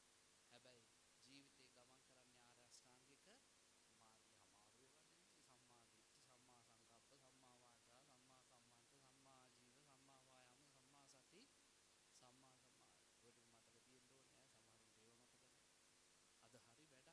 හරි වැඩක් වෙලා තියෙන උපාසකම්මලගෙන් අහපුවම නවරහාදී ගාථාවේ ගුණ 9 පුළුවන්. පටිසමුපාදේ 12 අවිජ්ජාපච්චය සංඛාරා සංඛාරපච්චය කියන්න බෑ. ආරෂ්ඨාංග මාර්ගයේ බෑ. පුදුම වැඩක්. හැබැයි ඉතින් ගෙවල් වලට ඇවිල්ලා මයික් අල්ලලා මොකද්ද උඹලා අහන channel එක? අපි අහන්නේ අහවල් එක. ඒක ඇහුව සල්ලි තමයි කියන්නේ. ඊළඟට අහනවා අපේ channel එකේ මොනවද අහන්නේ? ඔය උපාසකම්මලා කියනවානේ ලස්සනට. ඒගොල්ලන්ට නවරහදී ගුණ බෑ. ආරෂ්ඨාංග මාර්ගේ බෑ. පටිසමුප්පාදේ බෑ. හැබැයි අරව පුළුවන්. ඒගොල්ලෝ කියන 7 ඉඳන් 7 මාරකම් මේක බලලා 7 මාර ඉඳන් 8 වෙනකම් මේක බලනවා. 8 ඉඳන් 8 මාරකම් මේක බලනවා. 8 මාර ඉඳන් 9 වෙනකම් මේක බලනවා. 9 ඉඳන් 9 මාරකම් මේක බලනවා. 9 මාර ඉඳන් 10 වෙනකම් මේක බලනවා. 10 ඉඳන් 11 වෙනකම් මේකත් බලලා තමයි ලුබුදියන්නේ. ඔය මම මේක කිව්වේ මං ඒව බලන්නේ නැති නිසා. නැත්තම් උපාසකම්මලා කියන රැල්ලයි වෙරළයි කොල්ලයි බල්ලයි එයයි මමයි ඔයයි පොල් ගහයි හඳයි ඉරයි හඳයි තාත් අද තියෙන ඒවා. එතකොට මොකද කරන්නේ? මයික් එක අල්ලන් ඉන්නකොල් සාක්කුවටත් දාලා කියන ඒව බැලුවොත් සල්ලි තමයි. මිටියක් දෙනවා ගෑනු ගයිනවා 10යි 2000යි 3000 මොකටද? ඒවා බලලා අපි අපාය යනවාට. මීඩියාකාරයෝ කරන්නේ ඒකනේ. අපි කියන කුණුහරුප පහන් ඉඳපල්ලා අපි පෙන්නන කුණුහරුප බලපල්ලා බලලා අපායෙම ඵලයල්ලා. අපාය යනකොට සල්ලිත් දෙන රටක අපි ජීවත් වෙන්නේ. හොඳයි දැන් මීගමුවට එනවා එහෙම මීඩියාකාරයෙක් මයික් එකක් අල්ලගෙන. මේ කවුරු හරි උපාසකම්ම කෙනෙක් අහිංසකම්ම කෙනෙක්ගේ ගෙදෙට්ට ගිහිල්ලා අහනවා ආච්චි මොකද්ද බලන channel එක? ඒ උපාසකම්ම කියනවා අනේ මහත්තයෝ අපි නම් ඔය කුණුහරුප බලන්නේ නැහැ. අපි නම් උදේ ඉඳන් රැ වෙනකම් බෞද්ධයා. 7-5ක් නෑ. බැන යයි පිස්සු ගෑනු බෞද්ධයා බලන්නේ කියලා. දිව්‍ය ලෝකේ යනවට එකෙක්වත් අපිට උදව් කරන්නේ නෑ. හේව් රටක අපි මේ ඉන්නේ. ලෝකෙත් එහෙමයි. මේ ලෝකයේ පින්වත්නි අධර්මයට උදව් කරනවා. ධර්මයට උදව් කරන්නේ නෑ. ඔයත් ධර්මානුකූලව ජීවත් වෙන්න බලන්නකො මොකක් හරි හෙන ගෙඩියක් පාත්තේ. එක්ක ලෙඩ වෙයි. එක්ක පින්දහම් ඔය පින්දහම් කරන මිනිස්සුන්ට හරි අමාරුයි. පින්දහම් ලෑස්ති කරගන්න පර්ස් එක හරි නැති වෙනවා. පවුල එකෙක් මොකෙක් හරි එකෙක් ලෙඩ වෙනවා. කොන්දේ අමාරුවක් හරි හැදෙනවා. පුදුම වැඩක්. මාරයාගේ චක්‍රයෙන් පයින්ද කවුරු හරි උත්සාහ කරනවා නම් මාරයා ඒකට ඉඩ දෙන්නෙම නැහැ. හැබැයි පව් කරන කෙනාට මාරයා තවත් දෙනවා. ඵලයන්. ඒක තමයි මාරයාගේ ස්වරූපය. මාරයාගේ තියෙනවනේ පැති දෙකක්. එකක් අපේ දුර්වලකම හොයාගෙන දුර්වලකමට ගහනවා. එතනින් වටන්න බලනවා. අනිත් පැත්තෙන් අපේ හැකියාව තෝරන්න තව දෙනවා. දැන් හාමුදුරන්ට කරන්නේත් ඒකනේ මාරයා. ඔය මාර බලවේගයේ තෝරන් ගන්න බැරි වුණාම හාමුදුරුලත් පිස්සු නටන්නේ. හාමුදුරුලගේ අඩුපාඩු වලට ගහනවා මාරයා. අඩුපාඩු වලින් වටන්න බැරි නම් ඒ හාමුදුරන්ට තව බණ දෙනවා. ප්‍රසිද්ධිය දෙනවා. ඵලයන් මාරයා. ඒක තේරුම් ගන්න බෑ. අන්තිමට මාර වසගේට මහු වෙලා යනවා. ඊට පස්සේ ඉතින් හාමුදුරුවෝ ඔය ගොඩක් හාරලා එහෙමනේ එන්නේ ධර්මයේ කියාගෙන. පස්සේ ඉතින් ඒගොල්ලෝ බිස්නස් තමයි නේද? ජීවිතේ මායя වරද්දන තැන් අවබෝධයෙන් යුක්තව තේරුම් ගන්න. එම තේරුම් ගත්තොත් සද්ධර්මයේ තුල පිහිටව වරදින්නේ නැහැ කවදාවත්. නිසා කේමම්පත්තේත නිවනම පතව අනෙක නොපතව. බුදුහාමුදුරුවෝ කියනවා ලස්සන්ට රැකෙන්න. තව එකම එක දෙයක් කියලා මම බණ ඉවර කරන්න. ඔයත් බුදුහාමුදුරන්ගේ ශ්‍රාවකයෝ නම් මම බුදුහාමුදුරන්ගේ ගෝලයෙක්. ඔයත් බුදුහාමුදුරන්ගේ ගෝලයෝ කියලා මං හිතනවා. නේද? එහෙම ගෝලයෝ නම් බුදුහාමුදුරුවෝ කියන තාත්තගේ පියවුරු මෙටෙන්න. දෑවැද්දක් තියෙනවනේ. තාත්තා දෙනවනේ දරුවන්ට. අපේ බුදුහාමුදුරුවෝ තාත්තා වශයෙන් අපිට දීපු දෑවැද්දක්. දෑවැද්ද තුල ස්ථාවර වෙන්න. අපි ඔක්කොටම එක එක තාත්තලා ඉන්නවා. මෙතන ඉන්න අයටත් ඉන්නවා. මට ඉන්නවා නේද? අපේ තාත්තලාගේ වාසගම් කුලගොත් නම්ගොත් ඒවා වෙනස් එක එක තාත්තලා. හැබැයි මොන නමින් හිටියත් ඔය හැම තාත්තම මගේ තාත්තා ඇතුළුව අපිට සසරේ දුක් විඳින්න මඟ පෙන්නපු අය. අපි ඔක්කොගෙම තාත්තලා නේද? අපි ඔක්කොගෙම තාත්තලා මොනවද අපිට කිව්වේ පොඩි කාලේ? ඉගෙන ගනින්, ගයක් හදපන්, සල්ලි හම්බ කරපන්, ගෑණියෙක් ගනින්, ළමයි හදපන්, සල්ලි ගොඩ ගහපන්. ඔක්කොම කෙලෙස් වගා කරන ක්‍රමනේ. තව සසරේ දුවන්න අපේ තාත්තලා අපිට මඟ පෙන්වුවා. හැබැයි එක තාත්තා කෙනෙක් අපිට කියනවා ආදරේ දැන් උඹලා දිව්ව ඇති මගේ පුතේ. උඹලට දැන් මහන්සි ඇති. දැන් ඕක නවත්තු. මං උදව් කරන්න මම මඟ පෙන්. එතකොට ඔයත් බුද්ධිමත්ව කල්පනා කරොත් තේරෙයි සැබෑ තාත්තා කවුද කියලා. නේද? කෙලෙස් සහිත තාත්තලා අතර කෙලෙස් රහිත තාත්තෙක් ඉන්නවා. ක්ලේශ ලෝකයේ තුල දැවෙන තාත්තලා අතර නික්ලේශී තාත්තෙක් අපිට ඒ තමයි සැබෑ පියා. සැබෑ තාත්තා, සැබෑ අප්පච්චි බුදුරජාණන් වහන්සේ. ඒ තාත්තගෙන් ලැබිච්ච පියවුරුමේ තමයි සතර සතිපට්ඨානෙ. මේක තුල රැකෙනවා නම් පින්වත්නි ඔයත්තන්ට අයහපතක් වෙන්නෙම නැහැ. කැටකිරිල්ලකගේ කතාව පෙන්නලා බුදුහාඳුරු පෙන්න කැටකිරිල්ලක් නිදහසේ හසේ පියාඹන උකුස්සෙක් ඇවිල්ලා අල්ලගත්තා. කැටකිරිල්ල ඒ වෙලාවේදී කියනවා පියවුරුමෙන් ලැබිච්ච සුරක්ෂිත තැන හිටියානම් මට මේ ටික වෙන්නේ නෑනේ. උකුස්සගෙන කොහෙ හිටියත් උඹ වගේ පුංචි කැටකිරිල්ලක් මං අල්ලන්නේ නෑ. පියවුරුමෙන් ලැබිච්ච තැන හිටියානම් උඹට මා අල්ලන්න බෑ. උකුසකෝ හොඳයි මං අතාරිනවා උඹ කියන ඔය කෙහෙල් මල් පියවුරුමෙන් ලැබිච්ච තැනට ගිහිල්ලා පුළුවන් නම් බේරියා. අතෑරියා. කැටකිරිල්ලියාව. කොහෙද කැටකුරුල්ලෝ ඉන්නේ දැකලා තියනවද ඔයත්? ඔය 1940 ගණන් වල 50 ගණන් වල 60 70 80 වෙනකන් ඉපදිච්ච අය දන්නවා ඇති කැටකුරුල්ලෝ ගැන. නේ 2000න් පස්සේ උන්නන් දන්නේ නැහැ කැටකුරුල්ලෝ ගැන. නේද? මොනවද? කැටකුරුල්ලෝ කියන අර කුඹුරු වල පස් කණ්ඩි කපද්දි ඔය හිටපු ගමන් කුඹුරු යායවල වලින් කුරුල්ලෝ උඩට එන්නේ චූටි සත්තු. එතකොට කැටකිරිල්ලිව අතෑරියා පුළුවන් නම් බේරියා. කැටකිරිල්ලි පින්වත්නි වේගෙන් ඇවිල්ලා පස් කණ්ඩිය උඩ වහලා පපුවත් පුම්බගෙන කෑ ගැහුවා. පුළුවන් නම් අල්ලාපන්. උකුස්සට ඉතින් හොඳටම කේන්ති මේ පුංචි සතෙක් දාන සද්දේ උකුස්ස හිටපිය කරන්න කියලා වේගෙන් කඩාගෙන ආවා පොළොව දිහාට. කැටකිරිල්ලි මොකද කළේ? උකුස්ස පස් කණ්ඩියට ලං වෙද්දිම රූම් ගාලා පස් කණ්ඩියටට උකුස්ස හිතන්නේ නැනේ මේකයි ඉන්නේ ඒක යට කියලා. පස් කණ්ඩියට රිංගුවා යටට. උකුස්සට ආපු එකේ පාලනය කරගන්න බැරුව පස් කණ්ඩිය වැදුනා පපුව මැරිලා වැටුණා. ඒ වෙලාවේදී බුදුහාඳුරු කියන කැටකිරිල්ලි රැකුනේ පියවුරුමෙන් ලැබිච්ච සුරක්ෂිත ස්ථානයේ හිටපු නිසා මහණෙනි උඹලා පියවුරුමෙන් ලැබිච්ච සුරක්ෂිත තැන ඉඳපල්. කායානුපස්සනා, වේදනානුපස්සනා, චිත්තානුපස්සනා, ධම්මානුපස්සනා සතිපට්ඨානය තුළ ස්ථාවර වෙන්න. කය පිළිබඳව සිහියෙන් ඉන්න. මේ සිහිය වඩාගත හැකි ආකාර ගොඩක් කියන ආනාපාන සති, සති සම්පජාන්‍ය, ඉඳලා ධාතු මනසිකාර, පිළිකුල් සංඥාව නේද? විවිධ ආකාරයෙන් කය පිළිබඳ සිහියෙන් ඉන්න වරදින්නේ නැහැ සසර. ඊළඟට පින්වත්නි ඔයත් හැම මොහොතකම ජීවිතයේ අවබෝධයෙන්, සීලයෙන්, ගුණයෙන්, තපසින් වර්ධනය වෙන්න. හැම මොහොතකම සත්‍ය කතා කරන්න, සත්‍ය වෙනුවෙන් පෙනී ඉන්න. සත්‍යගරුක බව තරම් කොහෙවත් නැහැ ලෝකේ නියම රසයක්. එක බොරුවකට විපාක ලැබෙනවලු ආත්ම භාව 100ක්. අද මෙතන ගොඩක් නීතිඥවරු ඉන්නේ. ඒ නිසා ඒගොල්ලන්ට මතක් කරන්න ඕනේ. එක බොරුවකට විපාක ලැබෙනවලු ආත්ම භාව 100ක්. ඒ නිසා සමාජ මතයකුත් තියෙනවා නීතිඥවරු බොරු කියනවා කියලා. එහෙම කියන්න එහෙම එපා. විපාක හම්බ වෙනවා. මම ওই බොරු ගැන බණක් කිව්වා පැයක් බෞද්ධයෙක්ගේ. අපේ ඉස්කෝලේ ඉංග්‍රීසි ගුරුවරයා අහගෙන ඉඳලා ওই බණ වාහනේ යනකම පහුවෙන්ද උදේ ඇවිල්ලා පිරිකරක් පූජා කරා. හාමුදුරනේ පිරිකර. මං හැවැයි හාමුදුරනේ මං අපේ අම්මට හරියට බොරු කියනවා. මිනිහා කසාද බැඳලත් නැහැ. තනිකඩයා. රෑ වෙලා ගෙදර ගියාම අම්මට ලෝකේ නැති බොරු කියනවා. ඔබ වහන්සේගේ ඊයේ බණ අහද්දි වාහනේ මගේ අතපය වෙවුලන්න ගත්තලු. මොනතරම් විපාකයක් රැස්වේ. දැන් අපි මේ ළමයින්ට මේ කියන බොරු කියන්න එපා, පව් සිද්ධ නෑ, ඊට වැඩිය ගැඹුරක් තියෙනවා ධර්මයේ. එක බොරුවකට පින්වත්නි විපාක සකස් වෙනවලු ආත්ම භාව 100කට. බුදුහාඳුර හරි ලස්සන කතාවක් කිය.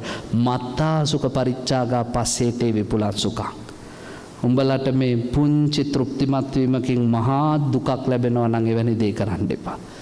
බොරුවක් කියලා තෘප්තිමත් වෙන්න පුළුවන් විනාඩි 5යි 10යි ඕනනම් වරුවක් hina වෙයි. මොඩයාගේ දවසේ බොරු කියලා. විපාකේ ලෑස්ති වෙනවා නම් ගොඩ කාලයකට එවැනි දේ කරන්න එපා කිව්වා. ඒ නිසා මහා සැපයක් වෙනුවෙන් සුළු සැපය අතාරින්න කිව්වා. ඊළඟට පුළුවන් තරම් කේන්ති අතාරින්න කිව්වා. කුජ්ජය කේන්ති ගන්න එපා. ඊළඟට කියනවා ඔයත් ඔගාව හොඳ ගුණයක් වඩා ගන්න දන් දීම තියෙන ටිකද ටිකෙනුත් ටිකක් හරි දෙන්න. එහෙනම් දැන් මොනවද කරන්න ඕනේ? මුලින් ඉඳන් කියපු ඒවා ටික කියන්න බලන්න. ඔයත් ඉස්සෙල්ලම කරන්න ඕනේ බුදුරජාණන් වහන්සේගේ ශ්‍රාවකයෙක් වෙලා මේ සසර ගඟ තරණය කරගන්න අදිෂ්ඨානයක් ඇති කරගන්න. අර මං ගොන්නු විශේෂ ගණනාවක් කිව්වා. ඕකෙන් කැමැති එකකට ඔයත් යන්න. එක්ක ගෝ පරිනායකයෙක් වෙන්න, එක්ක බලවන්ත ගාවෝ වෙන්න, එක්ක වච්චතරු විශේෂකාරයෙක් වෙන්න, එක්ක දුර්වල හරකෙක් වෙන්න. අඩුම ගානේ එහෙම බැරි නම් එදාම පැටවුවා බබා හම්බෙච්ච වැසියෙක් හරි වෙන්න. නැත්තම් අනාතයි. එතකොට පුළුවන් ඒගොඩට යන්න. යන්න නම් මොකද කරන්න ඕනේ? සතුටින් ඉන්න. සතුටින් ඉන්න, සියල්ල අතාරින්න හිතින් ඊළඟට හැමදේම මරණයෙන් ඉවරයි කියලා හිතාගෙන ජීවත් වෙන්න. ඊළඟට සතුටින් ඉන්න අතරේ නිවන පතන්න ආර්ය අෂ්ටාංග මාර්ගය, සතර සතිපට්ඨානය, සීලය, දානය, ගුණය මේ ඔක්කොම වඩන්න. සසර පින්වත්නි, කර්මය කර්මඵලයේ විශ්වාස කරගෙන ධර්ම මාවතේ ගමන් කරන්න ඔයත්තන්ට මේ අහපු බණ උපනිශ්‍රයම වේවා කියලා සාදු කියලා ප්‍රාර්ථනා කරන්න. ඉතින් දැන් වෙලාව මං හිතන්නේ 9යි. ඒ නිසා දේශනාව මම හමාර කරනවා. නිසේන්ද්‍ර මහත්තයා මට මේ සූඩ තියලා තියෙන ඔරලෝසුව තාම දුවන්නේ 7:05යි. ඒ නිසා මම හිතන්නේ මේ වැඩිපුර බණ ටිකක් කියවන්න තමයි එක කරලා තියෙන්නේ. තාම විනාඩි 5යි බණ පටන් අරන් ගිහින් තියෙන්නේ. ප්ලෑන් කරලම කරපු වැඩක් ඒක. නමුත් අතන තව ඔරලෝසුවක් ගහලා තියෙන නිසා වැඩේ වැරදුනා. දැන් 9යි වෙලාව. ඉතින් පැය දෙකක් මේ ධර්ම සම්භාෂණය අපි සිද්ධ කළා. මේ ඇහුවේ බුදුහාමුදුරන්ගේ බණ. ඒ නිසා ඔයත්තෝ මේක මම හෘදයාංගමව තමයි දායකයන්ට බණ කියන්නේ. ඒ නිසා ඔයත්තොත් මේක අවංකවම කල්පනා කරලා මේ විදිය හොඳයි නම් හැඩ ගැහිලා ජීවිතේට දෙයක් එකතු කරගන්න වෙනසක් දැනේ. මං හරි සතුටින් ඉන්න හාමුදුරු කෙනෙක්. ඔයත්තන්ට තේරෙනවනේ මාව දැක්කා සතුටින්මයි නිසේන්ද්‍ර මහත්තයා දන්නවා මම බොහොම අවිවේකී. නමුත් සතුටක් තියෙනවා. සතුටින් ඉන්නේ එහෙමයි. මම මහාන උනේ පුංචි කාලෙත් නෙමෙයි අවුරුදු 20යි මම මහාන වෙද්දී. 20 දී මහාන මං හරි සතුටින්. ඇයි සතුටින් ඉන්නේ? මේ ධර්මයේ තුල බුදුහාමුදුර මම කියන්නේ මේ මම රහත් වෙලා වගේ ඉන්නවා කියලා. එහෙම කතාවක් නැහැ. මේ ධර්මයේ මට ගොඩක් දේවල් දීලා තියෙනවා. දීලා තියෙන දේ වැඩි වෙද්දී සතුටු. ගිහි වුණත් ඒවා ඔයත් මහාන වෙන්න ඕනේ නැහැ. මහානකම කියන්නේ පිළිබඳ මේ සිවුරු දාගෙන තට්ටේ ගාගෙන ඉන්නවා කියන එක විතරක් නෙවෙයි. ගිහියන්ට ගිහි ජීවිතය තුළ රැඳෙන්න පුළුවන් හරි ලස්සනට හිත දියුණු කරපු වැඩසටහනක. ඒ නිසා අවංකවම ධර්මයේ හැසිරෙන්න ඔයත්තොත් ඒ ධර්මයේ රසය විඳගන්න, ධර්මයෙන් ලැබෙන හික්මීම, නිවීම ලබා ගන්න මේ ධර්මයේම උපනිශ්‍රය වේවා කියලා සාදු කියලා ප්‍රාර්ථනා කරන්න. රැස් කරගත් සියලු පින් දෙවියන්ට අනුමෝදන් කරමු. අනුමෝදන් වේවා. දෙවියෝ දිව්‍ය ආයුෂයෙන් වර්ණයෙන් සැපෙන් බලයෙන් ප්‍රඥාවෙන් වැඩෙත්වා. ඔයත් හැම දෙනාම දෙවියෝ සුරකිත්වා. එසේ ආශිර්වාද කරන දෙවියනොත් අමා මහ නිවනින් සැනසෙත්වා කියලා දෙවියන්ට පින් දෙමු. ආකාශට්ඨා ච බුම්මට්ඨා දේවා නාග මහිද්దికා පුඤ්ඤන්තං අනුමෝදිත්වා චිරං රක්ඛන්තු බුද්ධ ශාසනං.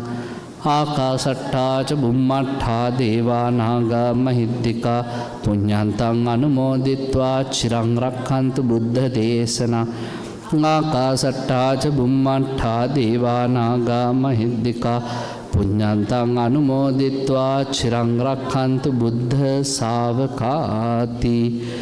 දෙවනුව කල්පනා කරමු. රැස් කරගත් සියලු පින් මීට වසර 2කට පමණ ඉහත මිය පරලොව යන්නට යෙදුණු පින්වත් නීතිඥ ප්‍රියදර්ශනී ප්‍රනාන්දු පොල්ලේ මැතිණියට මේ පින් අනුමෝදන් වේවා.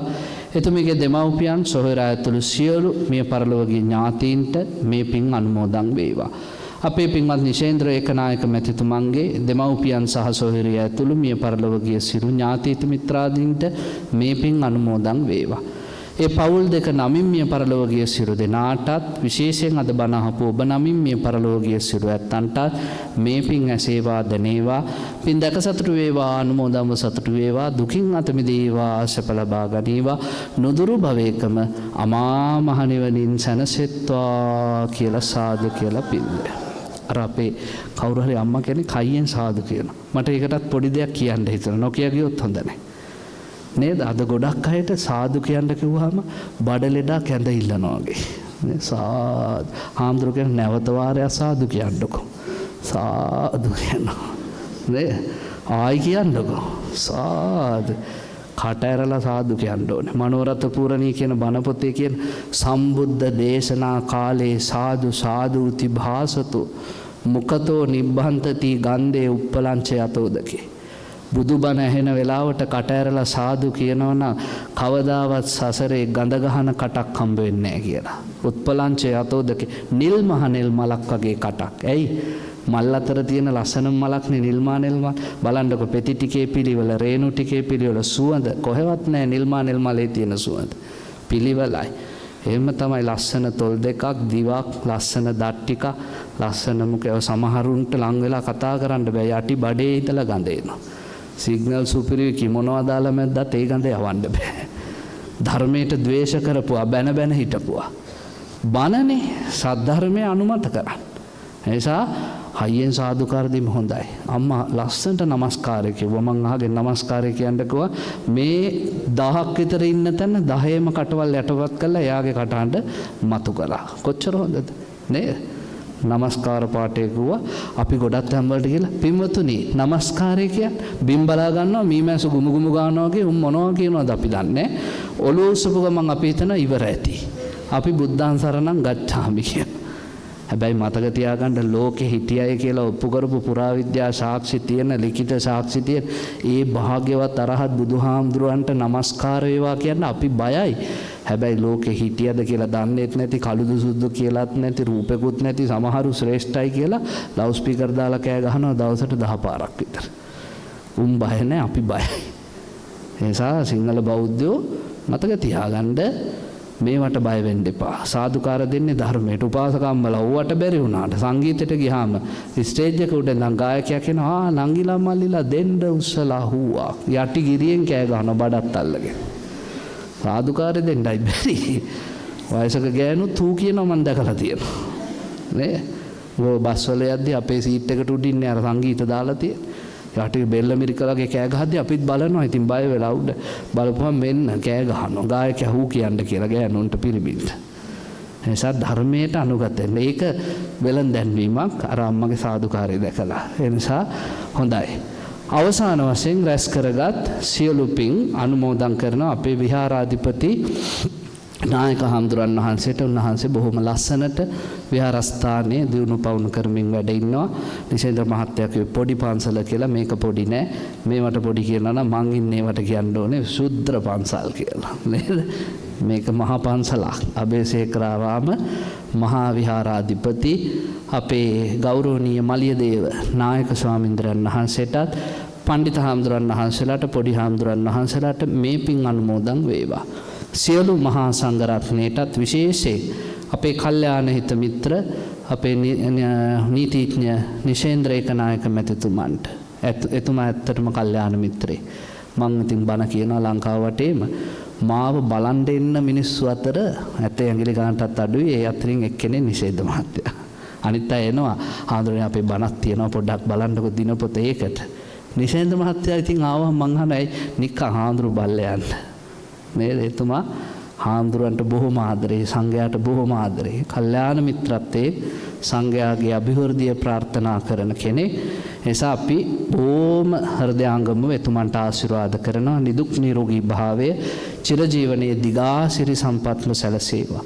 ඕස්ට්‍රේලියාවේ ජීවත් වෙන පුතණුවරු දෙපළ ඔවුන්ගේ පවුල්වල සියලුම දෙනා විශේෂයෙන් නිශේන්ද්‍ර මහත්මයාට මේ පින්කම් කරගෙන යන්න එතුමා හොඳ ගෝල පිරිසක් හදලා තියෙනවා.